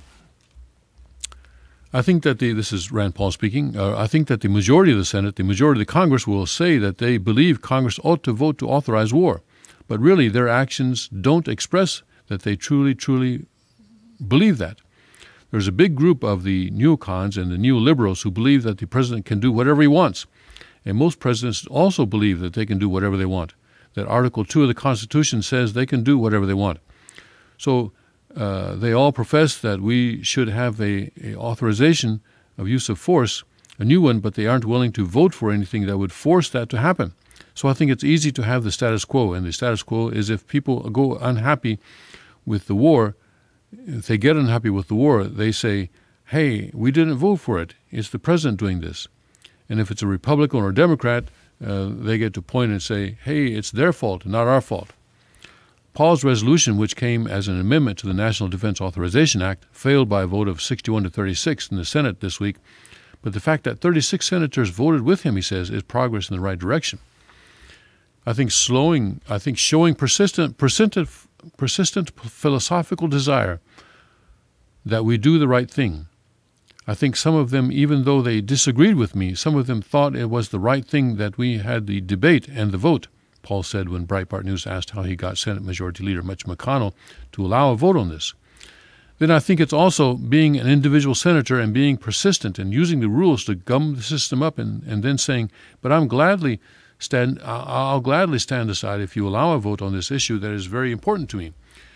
But I think even most of who disagree with me thought I was sincere in believing that this was a constitutional question we should address. Paul said the pathway forward for those who don't want endless wars and want Congress to reassert its authority over the executive branch when it comes to war power is to keep fighting and forcing the debate. There have been people who pushed a resolution that passed in committee to sunset these authorizations of use of force in the House as well, Paul said. And we've had the vote here as well. Sunset meaning that you give a kind of a deadline. Say, okay, after this date, this authorization is no longer valid. It's called, in terms of laws, it's called a sunset. I think if we keep agitating and pointing out that, look, Obama couldn't win the war with 100,000 troops and we're going to do it with 15,000, I think that argument is a pretty powerful one. Paul added that it was former President Barack Obama who was the worst U.S. president in history for checks and balances on executive branch war authority. I would say President Obama expanded the idea of presidents acting unilaterally more than any president in history, Paul said. It's kind of, I think, intriguing because the left always criticized George Bush for the Iraq War, and yet George Bush at least came to Congress and asked for permission to go to war in Iraq. President Obama didn't ask for permission. He bombed 7 different countries and didn't ask for permission once. He thought about asking for permission once and thought we might beat him and then didn't ask. So no, President Obama, I said, was bad for the country in the sense that he greatly expanded the war-making powers of the president. And we still live under that sort of idea now. It's just continued and continued. But it's really Republicans, Democrats who have failed to stand up and assert themselves and say, this is a correct congressional prerogative. That's right. Paul also told Breitbart News that, yes, he supports a bipartisan effort in the House by Representative Justin Amash and Mark Pocan in others to force the Trump administration to seek congressional approval on the United States' involvement in Saudi Arabia's war with Yemen, which started under President Obama. That's a big debate we ought to be having. And by the way, didn't President Obama get the Nobel Peace Prize? Right? He got the Nobel Peace Prize right after he was inaugurated, right? 2009, right? And Nobel Peace Prize. He was inaugurated in 2009, and then later in 2009, at the end of the year, they gave him a Peace Prize. And so then, after getting the Peace Prize, guess what he does? He goes off and starts all these wars and had 100,000 troops in Afghanistan and started the war in Yemen, and that was Obama. That's a big debate we ought to be having, Paul said, regarding the Yemen controversy.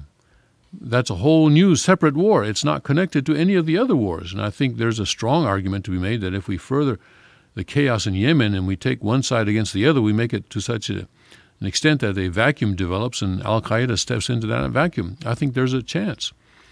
One, it's not our war.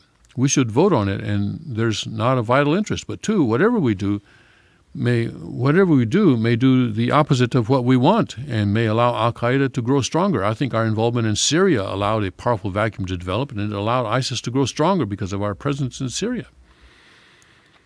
According to Amash's office earlier this year, Congress was notified in May of the Trump administration's effort to sell arms to Saudi Arabia, totaling as much as $110 billion to help with their war in with their war in Yemen, as here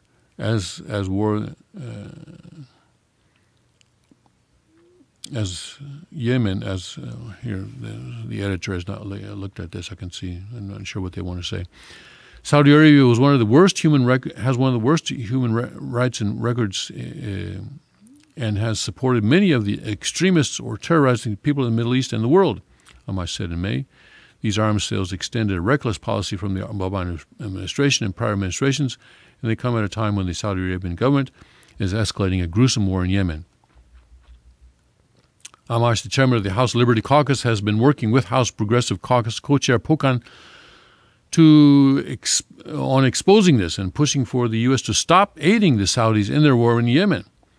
President Trump's proposed $110 billion weapons sale sends the wrong message to Saudi Arabia, Pocan said in May. In addition to regularly dropping U.S. bombs in on Yemeni civilians, Saudi Arabia appears to have every intention of using the U.S. weapons from this sale to enforce a blockade on Yemen that prevents food and medicine from reaching millions of people on the brink of starvation. Paul's support for the effort now adds a huge momentum boost behind stopping the very controversial U.S. logistical backing of the Saudis in this conflict. There should be a list of the wars that the United States is involved in right now.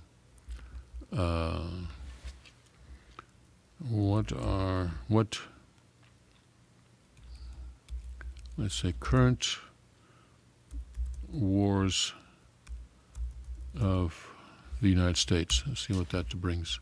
Current wars of the United States. List of wars involving the United States.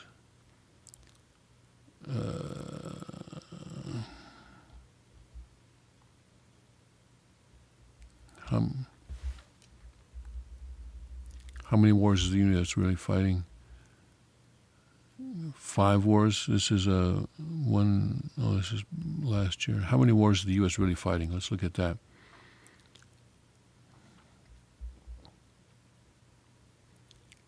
I mean, how much do we know about the Yemen war? We don't know very much about that. This is in the Nation, which I think is a very leftist publication. But how many wars is the U.S. really fighting? Hint: the answer is way more than you think. Let's see what they say. You can find them in dusty, sunbanked badlands, mostly moist tropical forests. These men, okay, this is a feature articles that are got to go down a little bit ways for it. This year, U.S. Special Operations Forces have already deployed to 135 nations. What? When is this? Oh, 2015.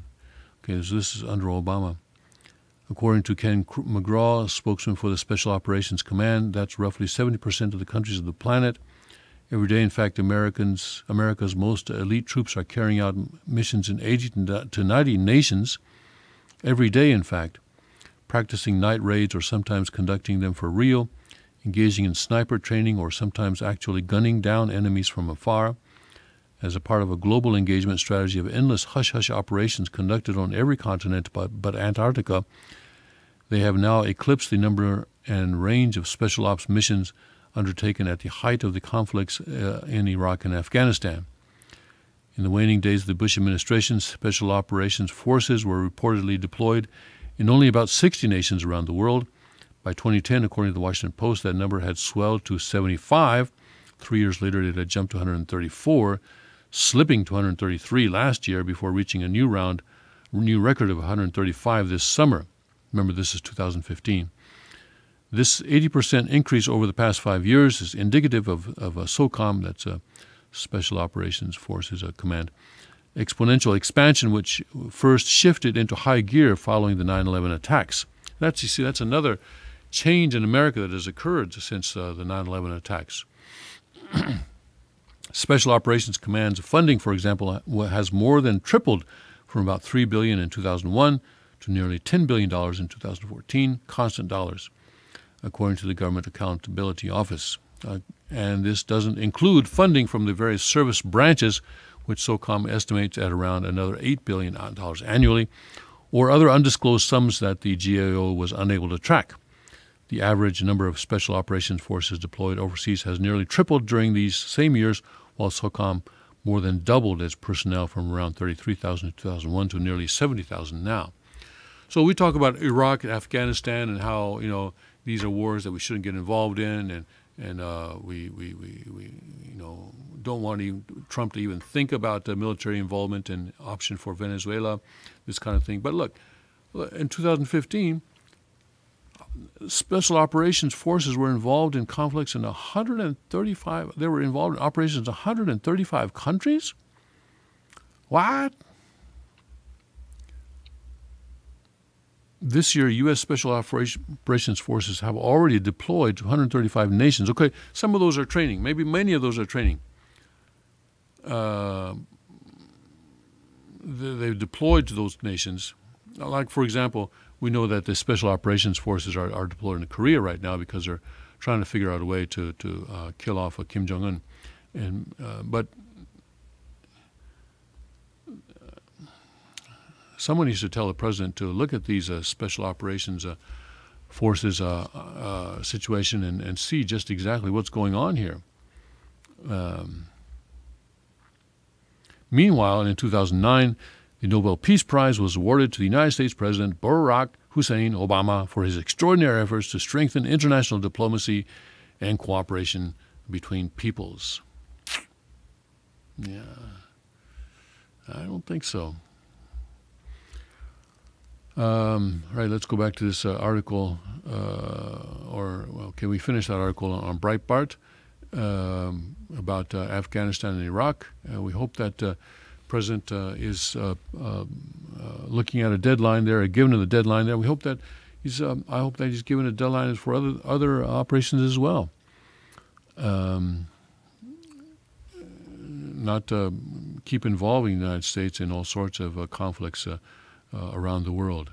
In the vast majority of countries, deploying special operations forces to the vast majority of countries around the world. Oh my, leading up to Irma devastating Florida, some people were excited that some of President Trump's properties were going to be hit by Irma. But guess what happened? Oh no, none of Trump's properties were damaged by Hurricane Irma. And Bill Maher says, this shows there is no God. Of course, you could also take the opposite stance, which I would. Let's read this for entertainment. On Friday's broadcast of HBO's Real Time, host Bill Maher stated the fact that none of President Trump's properties in the path of Hurricane Irma were damaged by the storm. Shows that God doesn't exist, Maher said, but here's the most amazing thing of all. Amidst all the destruction in the path of that hurricane, neither Mar-a-Lago nor Trump's estate in St. Martin's, nor any of his golf courses in the path got damaged at all. They all escaped almost completely unscathed, which just goes to show something I've always believed. There is no God. Of course, to me it shows there is a God. But anyway, these guys, my goodness, because they want to believe that they are God, and so anyone that disagrees with them must not be God. Or if God doesn't do what they want, if God is not their servant, he must not exist. All right. With that little bit of humor at the expense of a leftist lunatic, let's take a break and come back in a minute or so.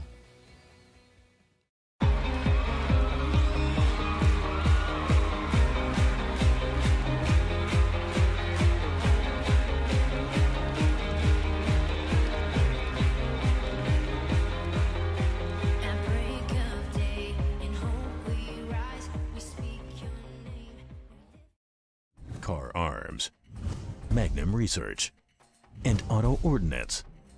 The Car Firearms Group.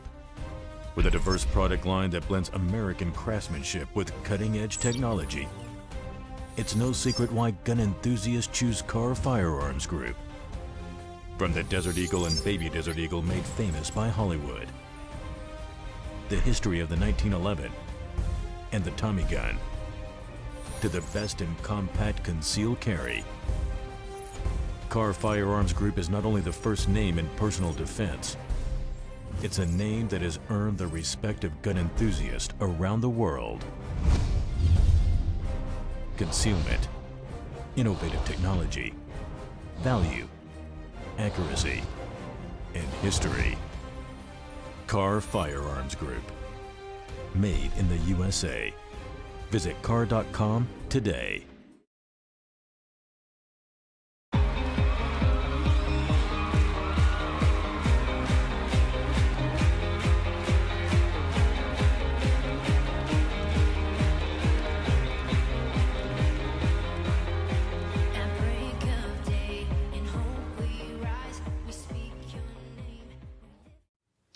And welcome back to the King's Report for Saturday, September 16th, 2017. Tim Miller sitting in for the second king of Cheongguk, Hyungjin Moon. Jennifer Lawrence has a new movie out, and apparently it's not so good. In fact, Rex Reed says it's probably the worst movie of the year, maybe of the century. we're still pretty early in the century. Yeah, I guess maybe she should have stuck with Hunger Games. I mean, Star Wars. They made a movie and went pretty well. So they said, okay, well, let's make another one. And they did that, and they did pretty well too. So they made a third one, and that did pretty well. Said, okay, well, we can't keep going on like this. So let's go back to the prequels. Let's do the 1, 2, and 3. So that actually the first movie that came out now is the fourth one in that series. So one way to do movies, I guess, is to do that kind of a franchise, sort of keep on doing the same thing. I mean, if something works, you keep doing it, right? Maybe Jennifer Lawrence should have done that with the Hunger Games, because this new one she has out apparently is pretty bad, and Rex Reed's critique of it is rather entertaining in itself, perhaps more entertaining than the movie itself. From the idiotic drug addict hokum Requiem for a Dream to the overrated, overwrought, and overhyped Black Swan, which I called a lavishly staged repulsion in toe shoes, the films of whack job Darren Aronofsky have shown a dark passion for exploring twisted souls in torment. But nothing he's done before to poison the ozone layer prepared me for Mother, an exercise in torture and hysteria so over the top that I didn't know whether to scream or laugh out loud. Stealing ideas from Polanski, Fellini, and Kubrick, he's jerry-built an absurd Freudian nightmare that is more wet dream than bad dream, with the subtlety of a chainsaw. So he didn't like it, apparently. The delusional freak show is 2 hours of pretentious twaddle that tackles religion, paranoia, lust, rebellion, and a thirst for blood in a circus of grotesque debauchery to prove that being a woman requires emotional sacrifice and physical agony at the cost of everything else in life, including life itself. It's always nice, to be able to read good prose, well-written prose, and I think that's why I enjoy this. Probably more than I'm not going to see the movie. I haven't even seen Dunkirk yet. I want to go see that. So probably this is going to be pretty low on my list. Maybe in the future someday, if I'm on a plane and it's on the list, maybe I'll watch it then. But anyway, this review is still entertaining. That may or may not be what Aronofsky had in mind, but it comes as close to a logical interpretation as many of the other lunk-headed ideas I've read or heard. The reviews in which a group of equally pretentious, it's always nice to have people criticize and really curse people out without using curse words. That takes good writing, and that's what this is here. That may or not be what the reviews in which a group of equally pretentious critics frustratingly search for a deeper meaning, or are even nuttier than the film itself, using descriptions like hermeneutic structure, phantasmagoric fantasia, cinematic Rorschach test, and extended scream of existential rage. They sure know how to leave you laughing. To insult a person without really using curse words, that takes writing skill. Although you will spend most of the painful, tortuous, and stressful 2 hours it takes to survive Mother trying to figure out what it's all about, I advise you to ignore the reviews entirely and make up your own fantasy. One critic says it's a satire on the chaos of the dysfunctional world has been turned into by Donald Trump. Another says the title refers to the role played by Jennifer Lawrence, the director's current personal squeeze and cinematic muse, whom he slobbers over in endlessly annoying close-ups that emphasize her flaws and rob the viewer of the power of self-discovery. One reviewer says she plays the quintessential Earth Mother, who works feverishly to restore balance to a planet Earth that is being constantly torn apart by wickedness and savagery. I love the review that compares the movie to the lancing of a boil. They all insist Mother is a metaphor for something, although they are not quite sure what it is. The only thing I agree with is that the film is indeed original.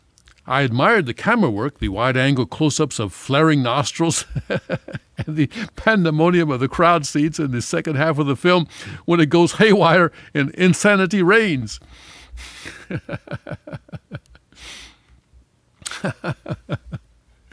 This is great. This is great stuff. I love this. It's an odd sensation to still remember moments of technical brilliance in a movie I never want to see again. This is great. The actress's face occupies a full 66 minutes of the 120-minute running time, so I've seen quite enough of her too. Poor Jennifer. Lawrence, a woman restrained almost to the point of madness. Okay, now we get into the actual plot, all right. Lawrence, a woman of restrained almost to the point of madness, lives in a creepy, remote mansion in the middle of nowhere with her husband, Javier Bardem, is it? A rugged poet who refuses to give her a baby or even take her to bed. Can a sensitive poet with erectile dysfunction also be an alpha male? Just asking. As she grows more understandably neurotic every day, the house is invaded by nameless strangers. Ed Harris and gorgeous Michelle Pfeiffer, looking unbelievably haggard, who interrupt the woman's idyllic life with rude questions about sex, marriage, and why she isn't trying harder to procreate. Every effort to throw them out is thwarted by her husband, who craves attention and idolatry from his fans. Then their two sons arrive, bringing violence and mayhem. Dishes smash, furniture is demolished, a murder is committed, a mystery bloodstain appears on the floor, opening up a hole to the story below. Soon the house is filled with mourners, all encouraged to stay as long as they like by the husband, who ignores his wife's ensuing breakdown.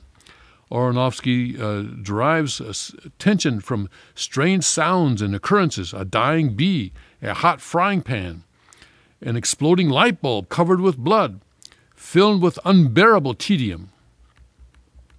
As the invited guests grow in number,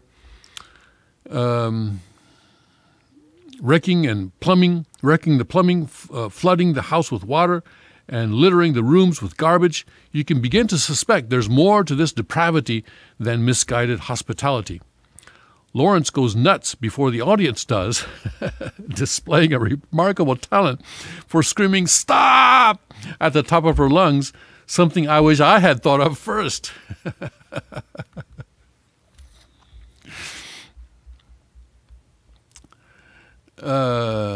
Just when you think she's had all she can take, there's more. A baby is born amidst blood-curdling screams of childbirth as Lawrence crawls over piles of corpses in labor, and unruly mobs carrying torches arrive in a scene that looks based on Charlottesville riots. In the ultimate destruction of the female gender, a bit of problem here updating.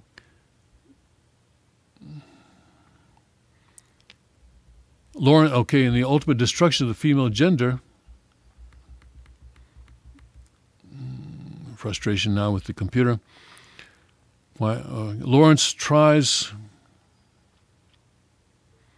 to save the baby she has always dreamed of by making life complete, but Fellini grotesques in preposterous Halloween costumes fill the screen and burn the house down. The New York Times critic arrogantly warns in his review, "Don't listen to anyone who natters on about how intense or disturbing it is.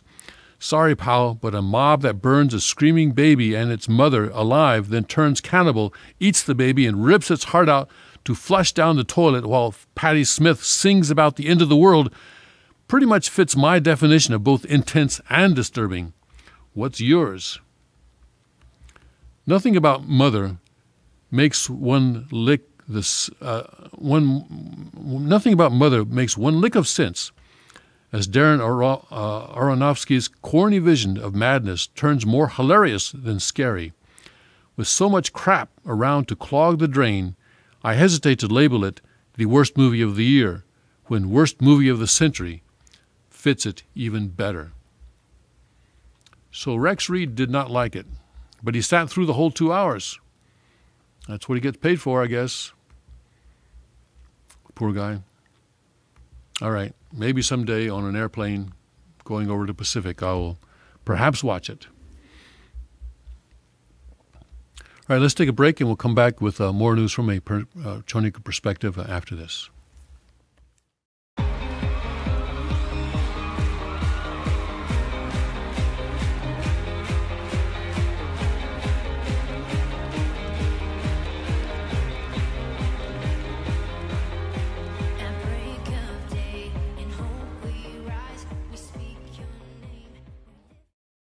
Car Arms, Magnum Research, and Auto Ordnance. The Car Firearms Group. With a diverse product line that blends American craftsmanship with cutting-edge technology. It's no secret why gun enthusiasts choose Car Firearms Group. From the Desert Eagle and Baby Desert Eagle made famous by Hollywood. The history of the 1911 and the Tommy gun. To the best in compact concealed carry. Car Firearms Group is not only the first name in personal defense, it's a name that has earned the respect of gun enthusiasts around the world. Concealment, innovative technology, value, accuracy, and history. Car Firearms Group.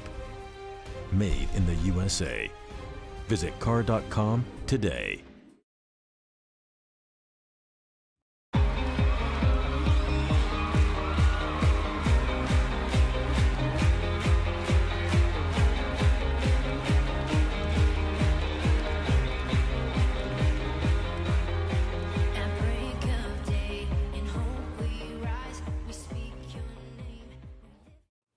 Welcome back to the King's Report for Saturday, September 16th, 2017. Let's go to some breaking news out of London. Someone's been arrested on that terror attack that happened yesterday. Police in Britain said Saturday that they had arrested an 18-year-old man in connection with Friday's explosion aboard a London subway train that injured 29 people. Police say the man arrested by Kent police in the port area of Dover on the English Channel. They arrested him at a port. I guess he was trying to get out. Deputy Assistant Police Commissioner Neil Basu said it was a significant arrest. He said the investigation was ongoing and the terror threat level remained at critical. The suspect was being held for questioning under the Terrorism Act. He has not been charged or identified. I wonder how long it's going to be before they tell us his name. Investigators in Britain have been working feverishly since the attack occurred at the Parsons Green station to collect evidence and information about the attack. Hundreds of officers were examining surveillance footage and conducting other investigations as the nation elevated its terrorism alert to the highest level. Authorities said the suspect carried a white bucket containing an explosive onto the rush hour train. When it exploded, numerous train riders suffered burns and others were injured as they rushed away from the area of the blast.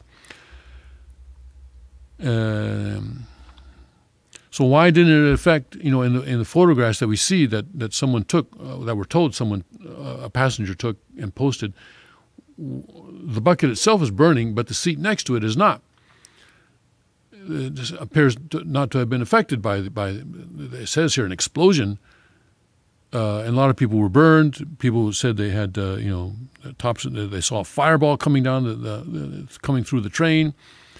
But the seat next to the bucket seems not to have been affected at all. I hope, we'll get an answer to that question. Meanwhile, President Donald Trump took heat from British authorities for a tweet he posted in the wake of the attack that seemed to criticize Britain's security forces. Another attack in London by a loser terrorist. These are sick and demented people who were in the sights of Scotland Yard, must be proactive, the president tweeted. They didn't like that. Reuters reported that British Prime Minister Theresa May responded, "I never think it's helpful for anybody to speculate on what is an ongoing investigation." Prior to the suspect's arrest, London was on edge. Images from cameras inside the subway car showed that the device was contained in a bucket with wires hanging out of it, and it was concealed in a plastic shopping bag. Officials have hinted that more than one person may have been involved. May said raising the threat level to its highest point was a proportionate and sensible step. Police said the police called on the public to be vigilant. The bomb went off at around 8:20 a.m. as the train carrying commuters from the suburbs, including many school children, was at Parsons Green stations in the southwest of the city. The station was reopened Saturday, officials said, restoring some normalcy to London's transport network after a day of severe disruption. There was no sign of panic among Londoners, and the weekend life of the city continued undeterred by the raised threat level. Officials said the bomb was intended to do grave harm to commuters. Analysts said the injuries would have been far worse had the entire device exploded. They were really lucky with this one. It could have really become much worse, said the terrorism specialist Magnus Ransthorpe of the Swedish Defense University. Britain has endured 4 other attacks this year, which have killed a total of 36 people. The other attacks in London, near Parliament on London Bridge, and near a mosque in Finsbury Park in North London, used vehicles and knives. In addition, a suicide bomber struck a packed concert hall in Manchester in North England, killing 22 people. That attack in May also briefly caused the threat level to be set at critical. So, UK continuing to suffer from the effects of having let in terrorists and having to deal with that now, the result of doing that. All right, so that is the newest, most recent information from the London terrorist incident. See other news on the Fox page. Bomb removal specialist breaks down London subway blast. That's a video that you can watch. Unfortunately, not able to show videos here.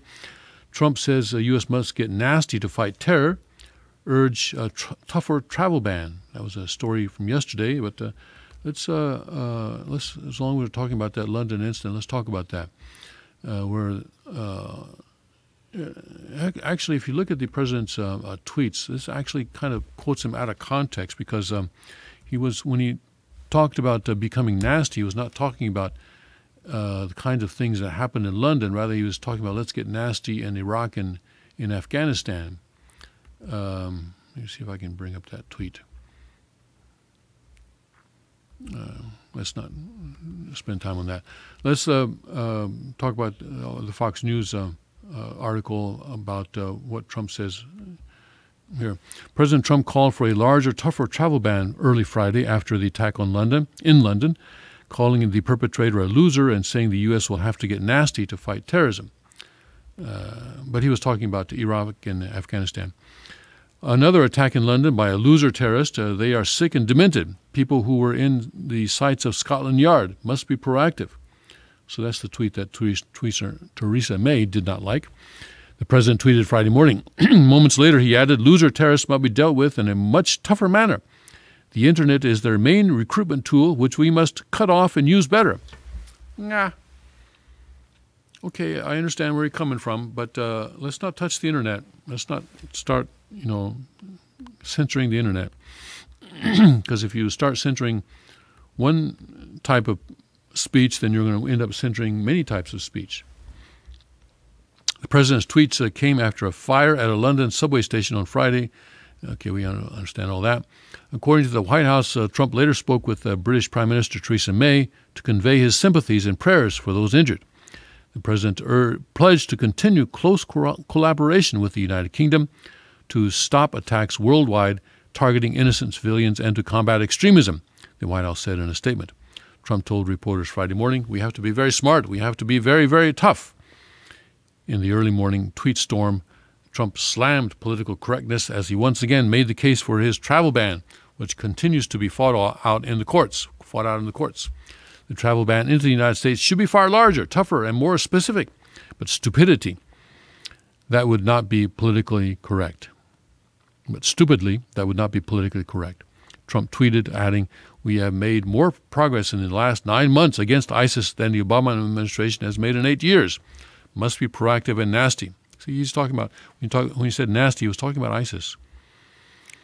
Trump has been outspoken about the terror threat in London, urging the public to stop being politically correct and get down to the business of security of our people after the attack by the London Bridge in June, which killed 7 and injured dozens.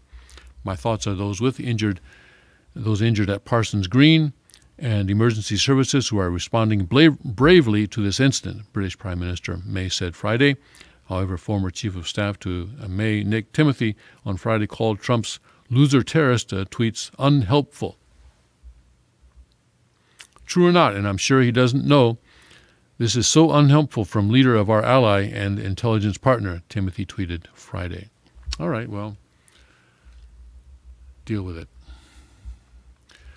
All right, let's take a break, and we'll come back in 5 minutes now with more news from a Choni Group perspective.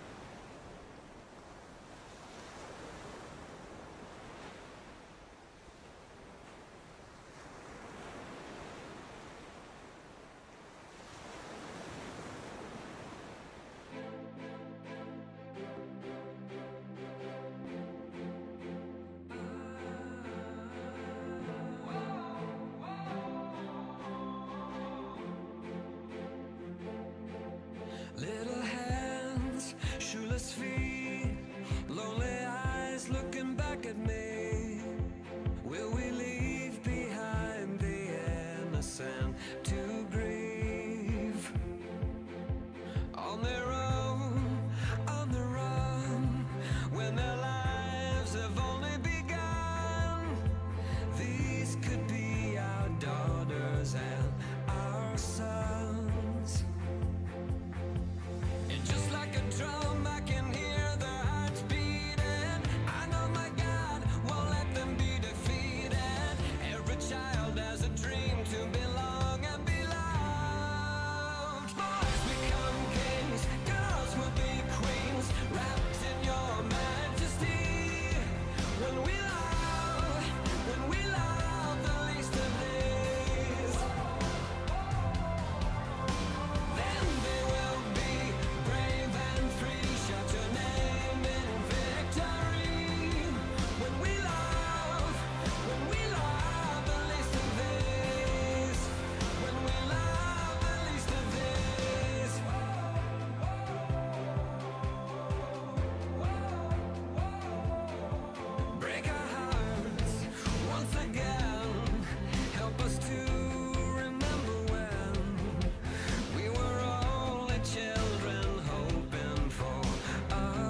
Welcome back to the King's Report for Saturday, September 16th, 2017. Tim Elder sitting in for the second king of Channyuk, Hyungjin Moon. We need to talk about the situation in St. Louis last night. There were protests and I guess started out as a peaceful protest, but then at a certain point the police said, okay, it's no longer peaceful. And then people started getting arrested. And so there was some trouble in St. Louis last night. And this was following a innocent verdict or not guilty verdict on a white policeman who shot and killed a black man some years back. The incident itself took place some years back. Was it 2011 or something? Yes, 2011, December 20, 2011.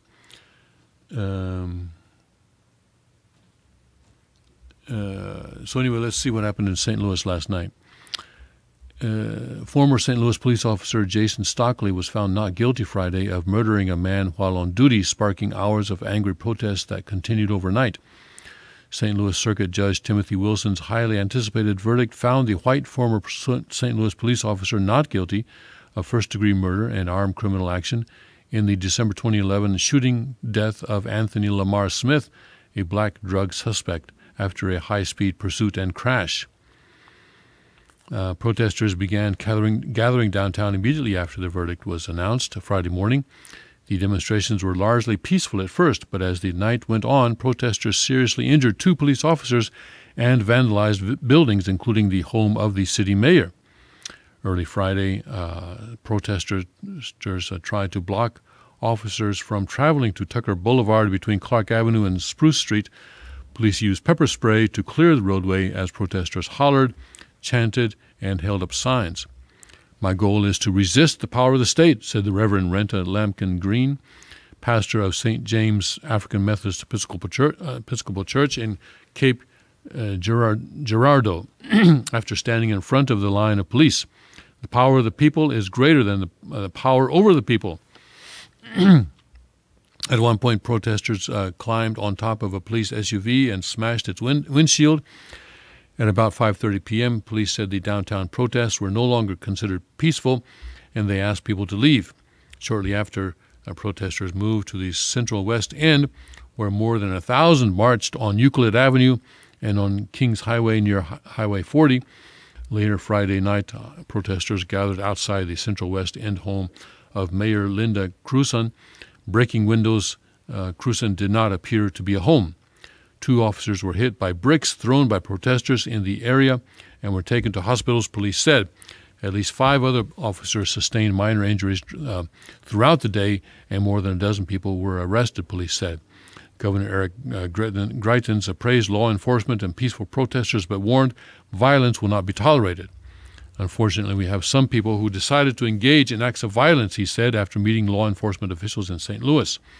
"Assaulting a law enforcement officer is not a peaceful protest. Breaking windows is not a peaceful protest. Destroying and vandalizing police cars is not free speech, and we are not going to tolerate it in the state of Missouri." Activists with support from some of the city's black clergy had pledged disruptive protests ahead of Wilson's verdict. Wilson addressed such statements in his order. "A judge shall not be swayed by partisan interests, public clamor, or fear of criticism."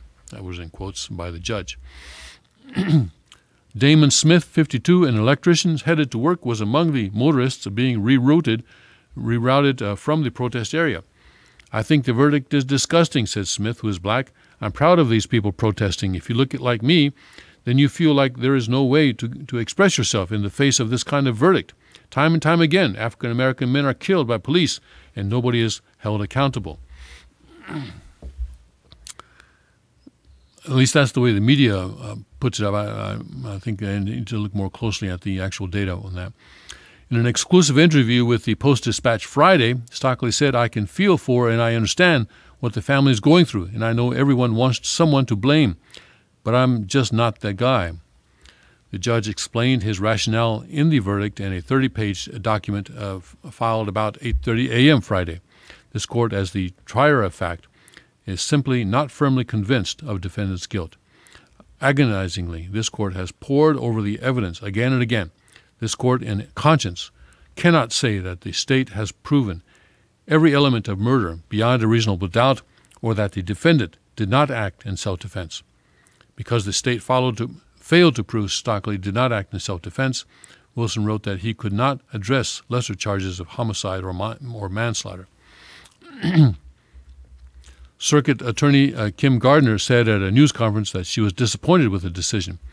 While officer-involved shootings are very hard to return a guilty verdict, I am confident that we presented sufficient evidence at a trial to prove beyond a reasonable doubt that Jason Stockley was guilty of murder in the first degree, Gardner said, but at the end of the day, it was the judge who served as the finder of fact.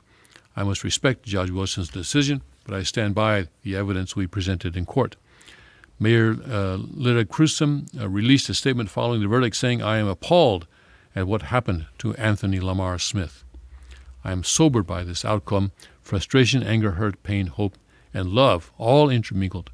I encourage St. Louisans to show each other compassion, to recognize that we all have different experiences and backgrounds, and that we all come to this with real feelings and experiences, she wrote.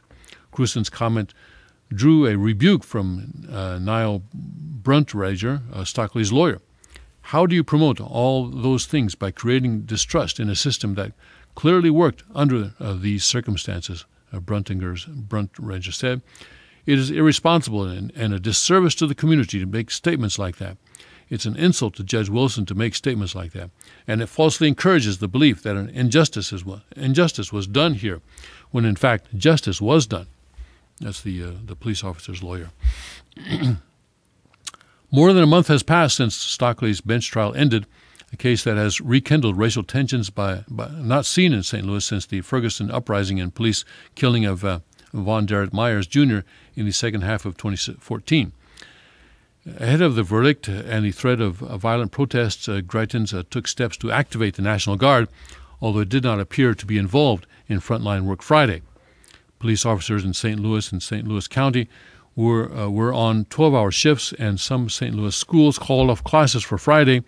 Barricades went up around downtown courthouses and the police station, and some downtown businesses boarded up their windows. Stockley, 36, whose home is now Houston, was charged last year with first-degree murder and armed criminal action in the death of Smith, 24. The chase began when Stockley and his partner, Brian Bianchi, tried to arrest Smith for a suspected drug deal at a Church's Chicken at Thekla Avenue and Riverview Boulevard, and ended when the officers rammed Smith's car at West Florissant and Acme Avenues. The decision in the trial was Wilson's alone because Stockley waived his right to a jury trial. Blanchie did not testify and was not charged. Prosecutors said Stockley carried out the premeditated murder of Smith by shooting him 5 times at close range and then planting a .38 caliber revolver in Smith's Buick after police pulled Smith's body from the car. They asserted a kill shot was fired at close range after the first 4 shots were fired in close succession and struck Smith in the shoulder. The defense attorneys said Stockley acted reasonably in self-defense in killing a drug suspect he believed was reaching for a hidden handgun. Wilson quoted Dr. Gershom Norfleet, who performed the autopsy on Smith, in his ruling, saying in part, quote, "The wound on the shoulder would not have caused Smith's death, and to call it a kill shot would be wrong." An obvious question the state made no attempt to answer was how Anthony Smith could have been shot in the left shoulder, left lower abdomen by a person standing outside the car if Smith was simply sitting in the driver's seat. Norfleet testified that the wounds in Smith's left flank could indicate that Smith was reaching for something to his right at the time the wounds occurred. Wilson also noted that there was no evidence to support the state's contention that there was a gap in time between any of Stockley's shots. During the chase, Stockley shouted commands to Bianchi, who drove their police SUV while chasing Smith through the Walnut Park neighborhood at people at speeds approaching 90 miles an hour. Amid sirens, engine noise, and squawking radio traffic, Stockley can be heard on an in-camera video telling Bianchi, "Going to kill this expletive. Don't you know it?" Prosecutors argued the statement proved Stockley's cool reflection of his intent to kill Smith. But Wilson called the events dangerous, highly stressful, and frenetic, the antithesis of a cool anything, much less reflection. During the trial, Stokely didn't deny making the statements, but said he couldn't remember uttering it and therefore couldn't explain its meaning or context. After the shooting, in-car camera footage shows Stokely through a duffel bag. Prosecutors allege he was getting a gun to plant on Smith. Wilson wrote, Stokely does not have anything in either hand during the brief periods his hands are in view on this video, immediately before he exits. The video does not show defendant trying to stealthily recover a revolver and conceal it on his person. With some 10 city and county police officers standing near Smith's crashed car, a bystander's cell phone video showed police pulling Smith's body from the car shortly before Stokely climbed inside. Stokely testified he found a loaded revolver shoved between the center console and passenger seat. Lab tests of the gun revealed only Stokely's DNA. A plastic bag of heroin seized from the car had Smith's DNA, but not Stokely's.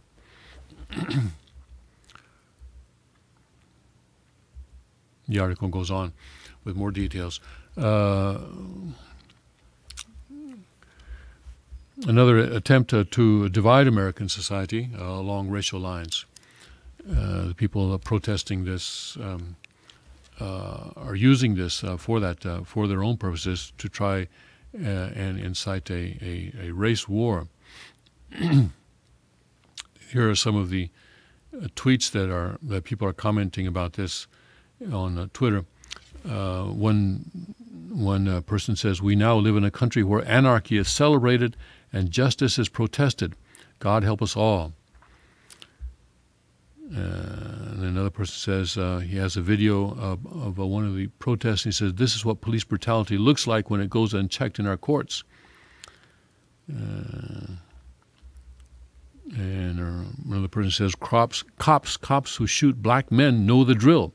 Say you feared for your life. Claim self-defense. You'll never be convicted by a U.S. jury. Of course, this was not a jury trial. The judge decided it on his own without a jury.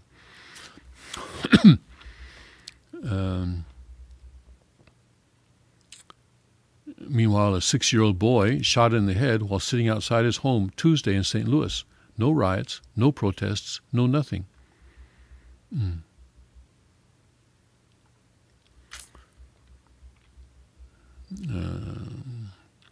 another person says, CNN is actively encouraging violence in St. Louis. They are doing everything they can to divide America. And another person says, my youngest, the children are whom I am concerned about, and the injustice they will have to endure.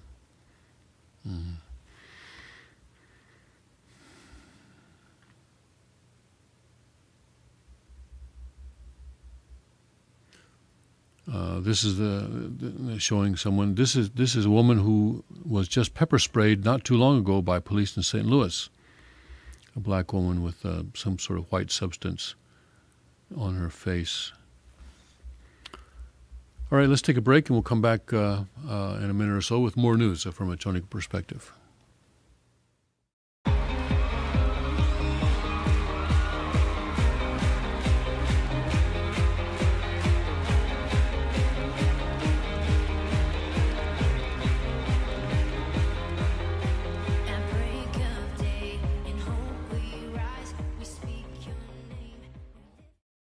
Car Arms, Magnum Research, and Auto Ordnance. The Car Firearms Group. With a diverse product line that blends American craftsmanship with cutting-edge technology. It's no secret why gun enthusiasts choose Car Firearms Group. From the Desert Eagle and Baby Desert Eagle made famous by Hollywood. The history of the 1911 and the Tommy gun. To the best in compact concealed carry. Car Firearms Group is not only the first name in personal defense, it's a name that has earned the respect of gun enthusiasts around the world. Concealment, innovative technology, value, accuracy, and history. Car Firearms Group. Made in the USA. Visit car.com today. Car Arms, Magnum Research, and Auto Ordnance. The Car Firearms Group. With a diverse product line that blends American craftsmanship with cutting-edge technology. It's no secret why gun enthusiasts choose Car Firearms Group. From the Desert Eagle and Baby Desert Eagle made famous by Hollywood. The history of the 1911 and the Tommy gun. To the best in compact concealed carry. Car Firearms Group is not only the first name in personal defense, it's a name that has earned the respect of gun enthusiasts around the world. Concealment, innovative technology, value, accuracy, and history. Car Firearms Group. Made in the USA. Visit car.com today.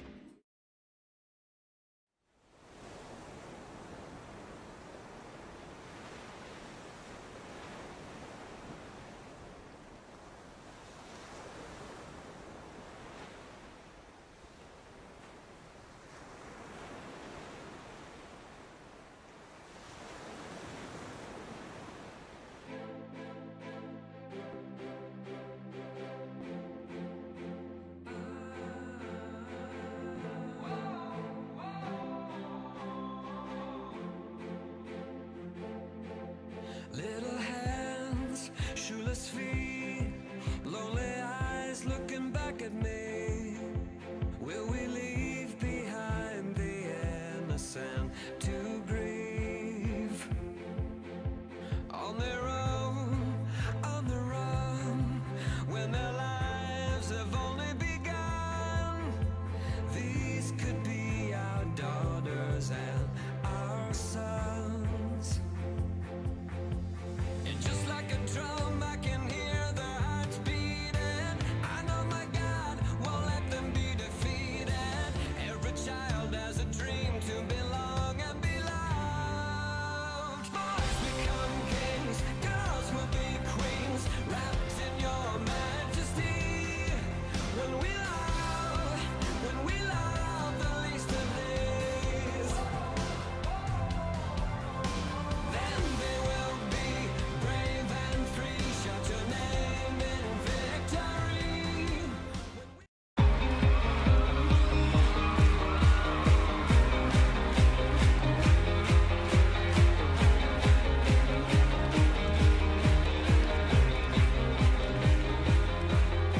At break of day, in hope we rise, we speak your name.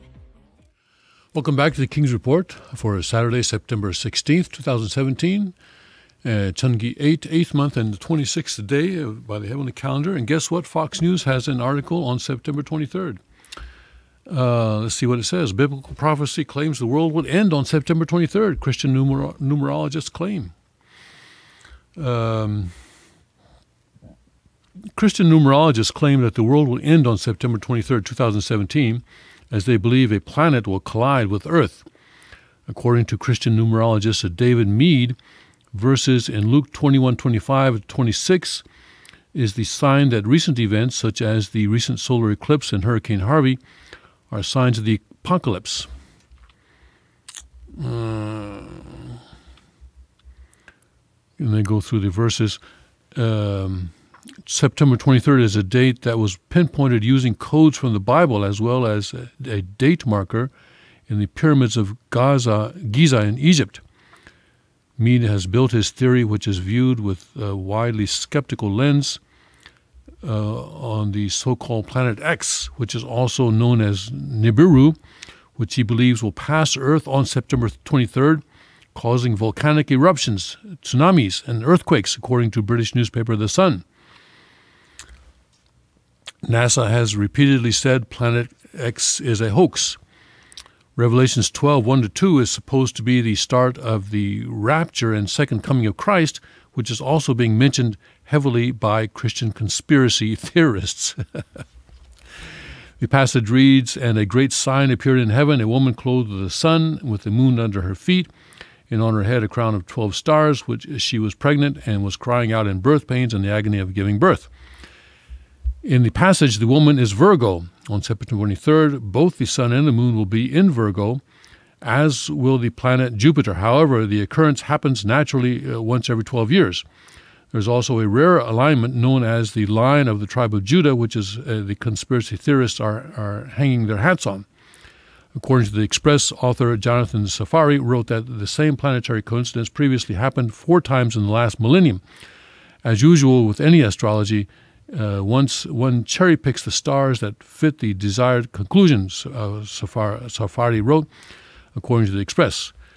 But there's nothing to suggest that 23 September is a momentous date for biblical prophecy, and Christians need to be careful about being drawn into such sensationalist claims. But what they don't say is that the confluence of all these things, of the sun being on the shoulder of the Virgo, and the moon being under the feet, Jupiter being in the womb, and then of course the Leo being 9 stars, being the crown, and then 3 planets then, which is not mentioned here. Venus, Mercury, and Mars, I believe, being there to complete the set of 12. This is what is spoken about in Revelations, and of course, those who don't want to believe in the Bible, who have a bias against that because they already concluded that the Bible is false, will find reasons to undermine that theory. But the thing is that this is the sign of not of the rapture, which is something that is not biblical anyway, but is a sign of mid-trib. We're about halfway through the tribulation period, the 7 years of tribulation that have been caused by the fall of the Han Mother, and that period that we must go through prior to the building of the actual building of the physical kingdom of heaven on earth, which is Chonyuguk. As we read in our Rima in the beginning, God's purpose of creation. God had a purpose in creating the world. God did create the world. He didn't create it randomly, but he had a purpose in creating it. And his will is to accomplish that purpose.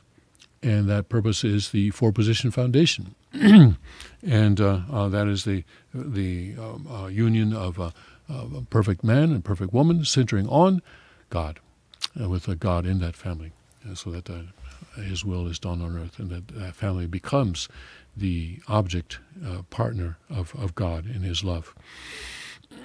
So we'll see what happens on September 23rd. I actually spoke with a Christian woman whom I love very dearly because she happens to be married to my younger brother, who believes that she's going to be raptured on September 23rd.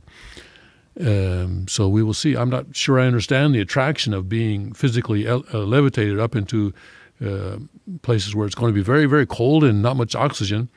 Not sure I understand why that's such a good thing. But anyway, we'll see what happens on September 23rd. Things will be happening here at Sanctuary Church. We're going to have a big event, and it's going to be a very important event. We're spending a lot of time preparing for it, and I'm sure that people will find it worthwhile if they come and attend that event. We're expecting a lot of people. We hope more people will join us at 10 a.m. on Saturday, September 23rd. We do not expect to be raptured. That I can tell you. All right, let's go to a much sadder story. Rosie O'Donnell's ex-wife, Michelle Rounds, is dead of suicide. So this was a lesbian couple, they say ex-wife, so I guess Rosie O'Donnell was the husband, I suppose. Interesting that even though they're the same sex, they assign each other these roles of a husband and wife. Rosie O'Donnell's ex-wife, Michelle Rounds, committed suicide. Fox News confirmed on Friday she was 46. O'Donnell told us in a statement, "I am saddened to hear about this terrible tragedy. Mental illness is a very serious issue affecting many families. My thoughts and prayers go out to Michelle's family, her wife, and her child." I'm confused. Michelle was Rosie O'Donnell's wife, but now she has a wife. So I guess she goes back and forth. Okay. But anyway, I was particularly struck that Rosie O'Donnell immediately sort of generalized this. Okay, this is just mental illness, serious issue affecting many families. Nothing special. Nothing to pay attention here. Just move on. O'Donnell and Rounds married in June 2012 and divorced in February 2015. They adopted a daughter together, but the former View co-host reportedly has sole custody of the child. Rounds' mother stated in part to TMZ, Rounds' mother, if anyone would like to give to the National Suicide Prevention, it would also be greatly appreciated. There are so many out there in this world that have demons that they think suicide is the only way out. Back in 2015, Rounds was reported hospitalized for drug overdose after taking too many prescription pills. Well, suicide is a problem. That's true. It is true that, and it's a tragic thing that people somehow come to a point where they believe that taking their own life is the only way out. Of course, it is not.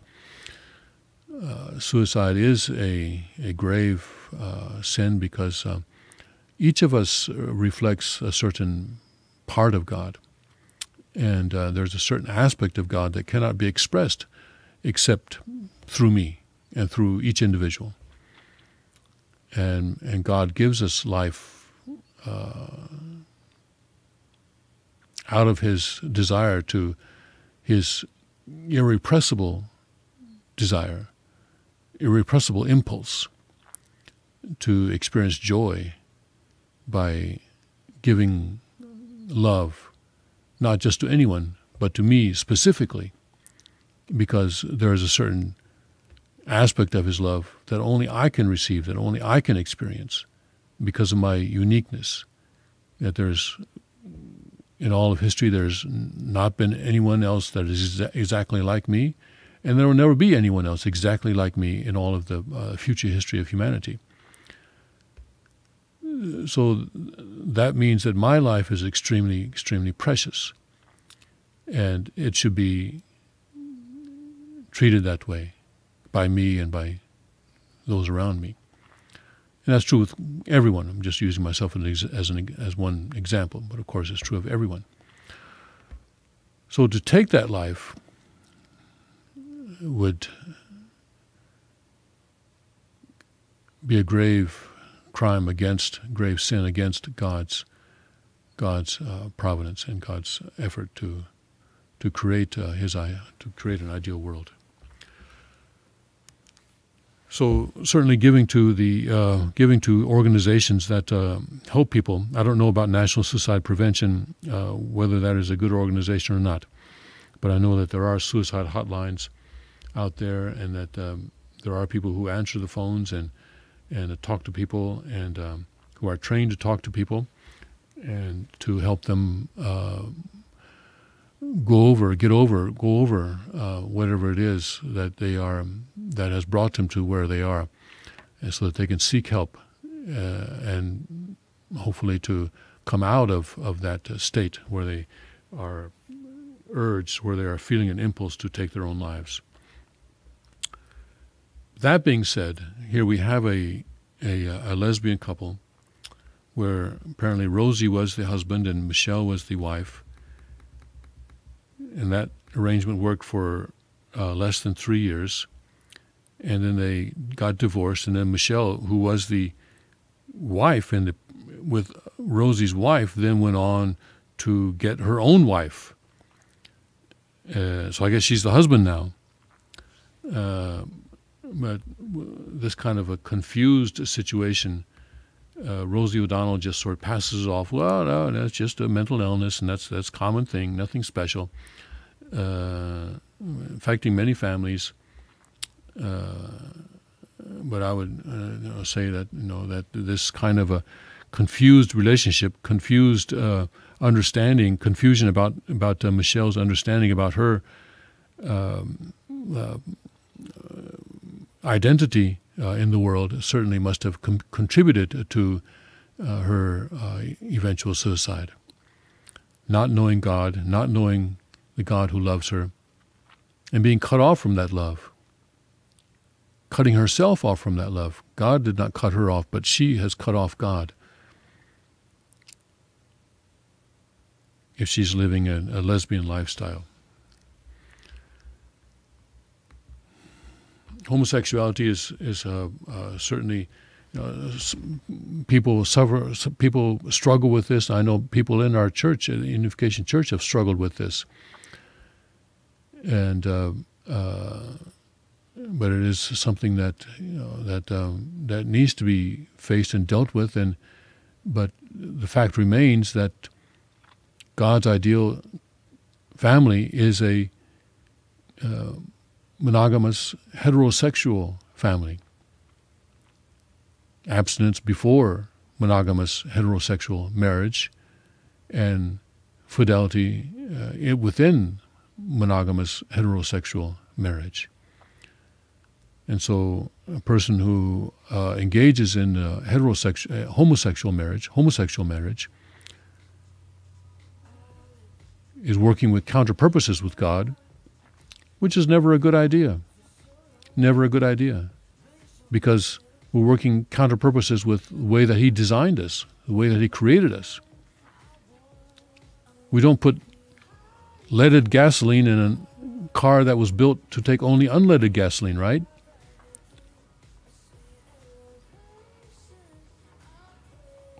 Same principle. You don't put water in your gas tank. You don't put sugar in your gas tank. If you do, there are consequences. The car breaks down. And unfortunately, Michelle broke down. Very sad. Very sad. All right, let's take a break, and we'll come back with more news from a Chonika perspective.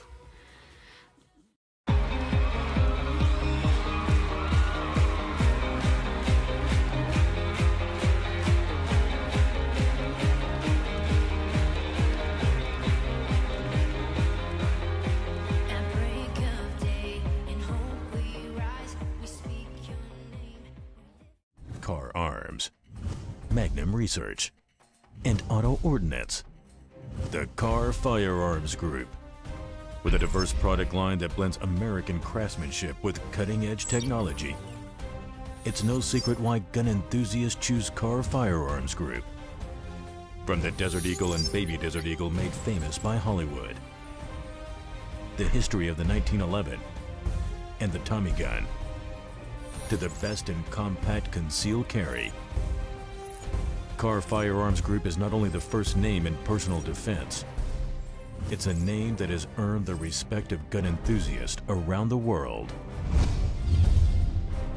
Concealment, innovative technology, value, accuracy, and history. Car Firearms Group. Made in the USA. Visit car.com today.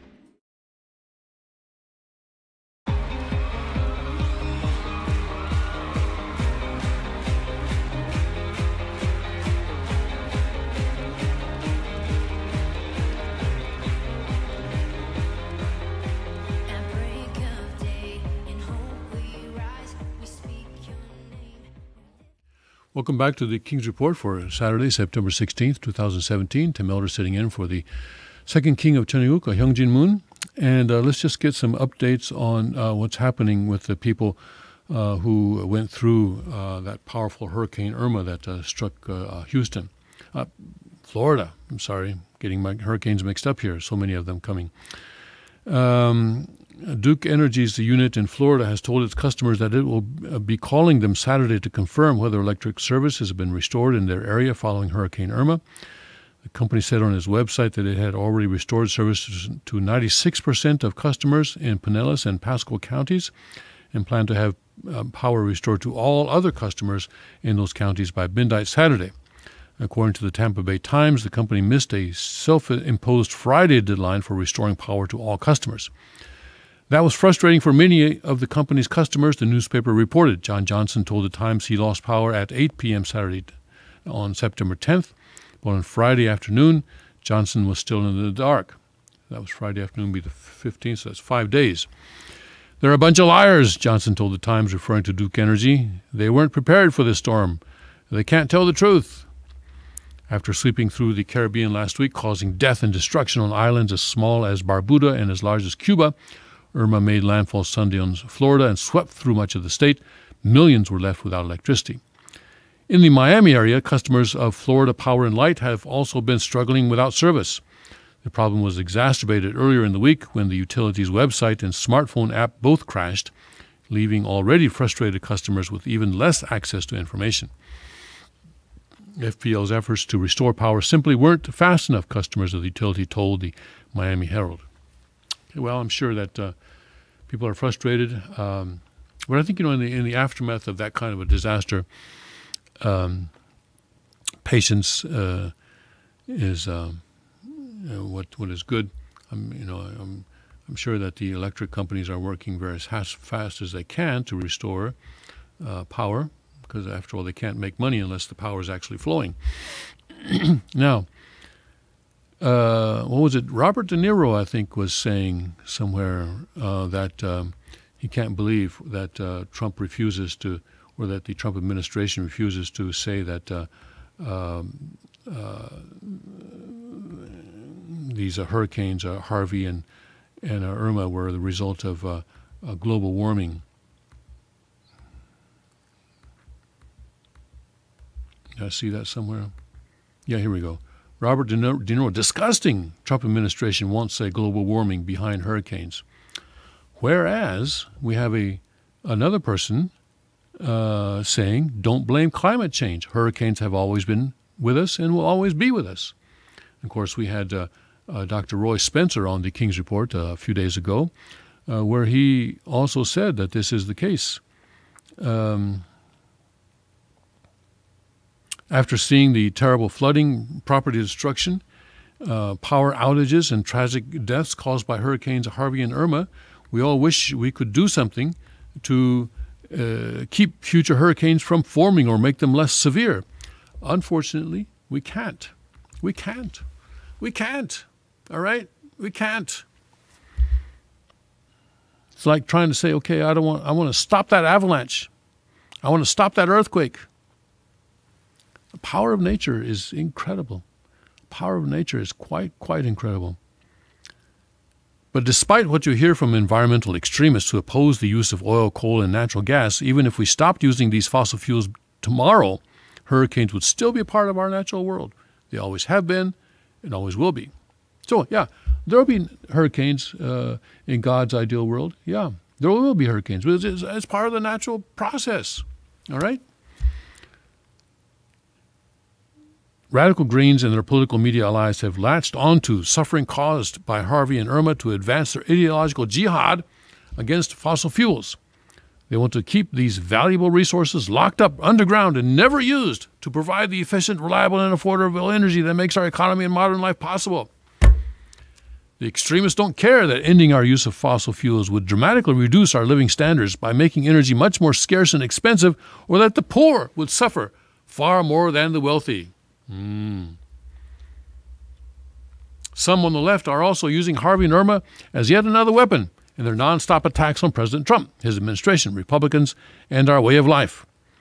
My geology, ecology, and natural resources background taught me that climate change has been real throughout our planet's history, including long before humans walked on Earth. I've studied climate change, spoken at length with dozens of renowned experts, and written numerous articles explaining climate, energy, and environmental issues in lay terms.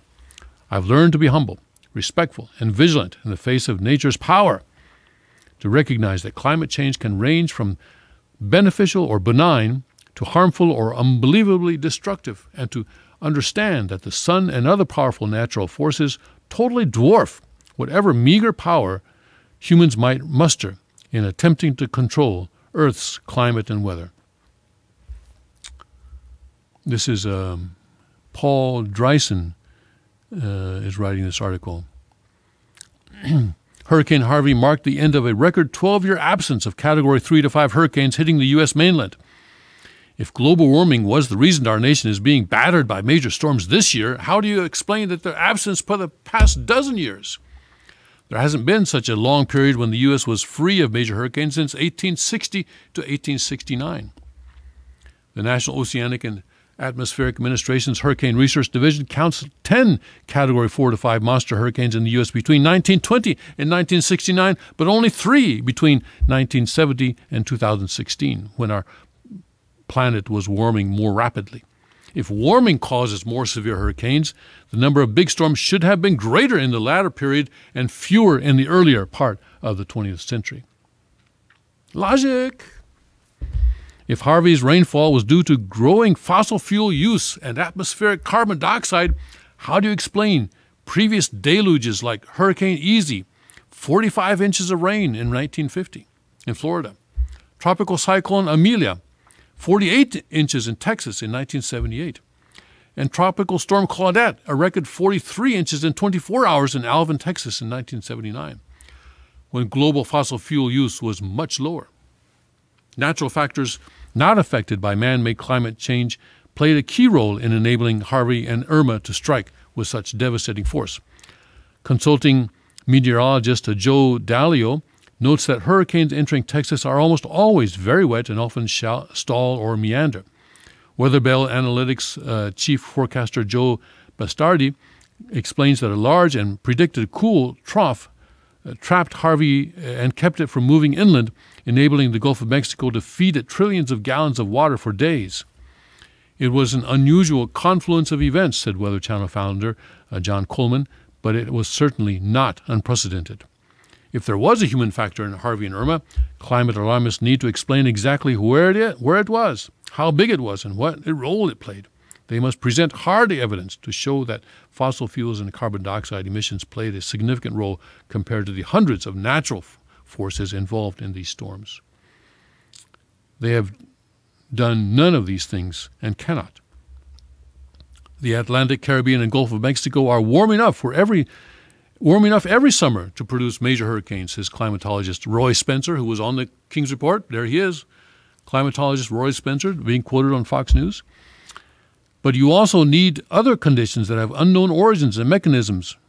Pre-existing cyclonic circulation off the African coast, upper atmospheric calm, and sea surface temperatures that change on a cyclical basis in various regions, to name just a few. And this is what he said on the King's Report. He said that warmer temperatures in the Gulf don't necessarily increase the intensity or the number of hurricanes. That was one of the points he made when he appeared on the King's Report.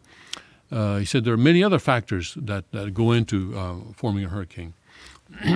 The combination of all these factors, plus weather fronts and land masses along the way, determines whether a hurricane arises, how strong it gets, how long it lasts, and what track it follows. Damage from hurricanes has certainly increased over the years, but that's because far more people now live and work in far more homes and businesses in many expensive communities along America's Atlantic and Gulf coasts. And why is that? Do you federally subsidize flood insurance? Huh? I mean, if there's an area where private insurers are going to say, if you build your house there, there's going to be a flood, you're going to get a hurricane, so we're not going to insure you. And then you say, okay, I won't build there, then I'll build someplace else. Except, he says, but private insurance will not insure my house built in the path of probable future hurricane, but the federal government will. The federal government is subsidizing flood insurance. So they go ahead and build there. They get hurt by a hurricane, they say, oh, global warming.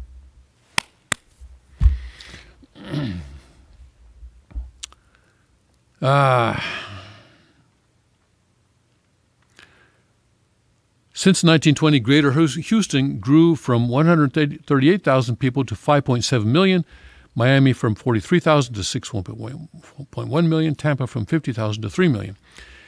Meanwhile, hurricane death tolls have declined dramatically over the years, despite much larger populations today in areas in the path of storms. This is thanks in part to fossil fuels that enable us to construct stronger buildings. Thanks in part to fossil fuels that enable us to construct stronger buildings. Yes. Track storms evacuate and rescue people and bring in water, food, clothing, and materials to rebuild. Yes, I mean, all those trucks bringing in water, they're burning gasoline and diesel, all right? That's a fossil fuel. Our Earth is a complex, wondrous, resilient planet, but it can unleash incredible fury. Wealthy, technologically advanced nations fueled by oil, natural gas, coal, and nuclear power are far better able to avoid, survive, and recover from these disasters. Yes. Yes. Yes. When these types of hurricanes strike third world countries or countries that are not nearly as well developed as the United States, hundreds die, thousands die, tens of thousands die. We're very fortunate to live in a country that has become wealthy, technologically advanced, as a result of our use of fossil fuel oil. And so we are able to save lives. People are able to evacuate because they have gasoline. We're able to predict these incidences because of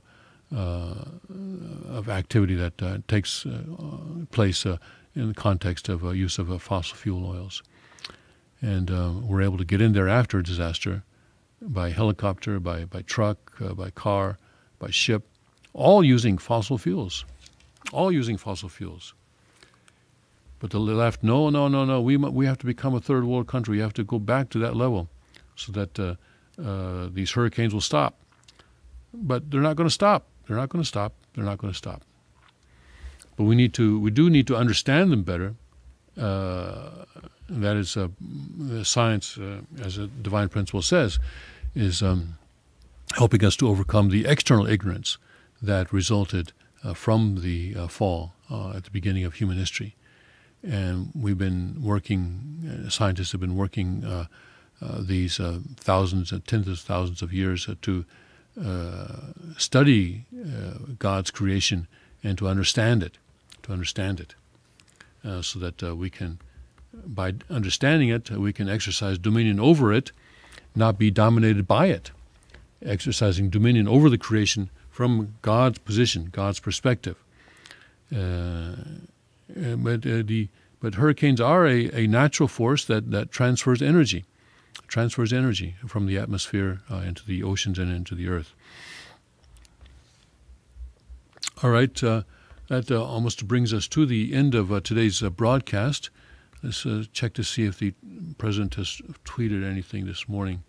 No, it looks like he's. What is he doing? Is he busy, or is he still not out of bed? Someone, I guess he must be eating breakfast or something, but nothing to tweet about, I guess, this morning for the president. Let's look at some of the other headlines as we go up here towards the 8 o'clock hour. Bravo spikes planned series about Anna Wintour and Tina Brown after Great and Who. Mexican Independence Day, now one of Vegas's biggest weekends. Chicagoland Hispanic population surges to 30%. Blacks moving out. Judges block Trump effort to punish sanctuaries. Teen wanted for deportation accused of California killing.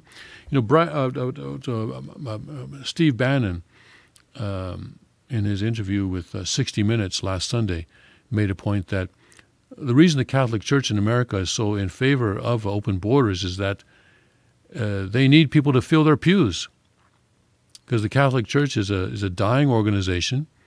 The people coming in illegally into the United States are primarily from Latin America, mostly Catholics, and this is the reason that they support open borders so much. And then the U.S. Catholic Church reacted against that, saying, "How dare he say that?" But it's true that they cannot deny that they are benefiting from open borders. They may say, "Oh no, our reasons are completely altruistic," but it is true that they can't deny that they're benefiting from this, that they are propping up their dying organization with these people coming in from Latin America. All right, with that, last word. We will end our broadcast for today. Thank you very much for joining us. The King will be giving a Sunday service tomorrow, and then he'll be back on the King's Report Monday. And so please look forward and be sure to tune in then. Thank you very much, and God speed, God bless, and may His kingdom come.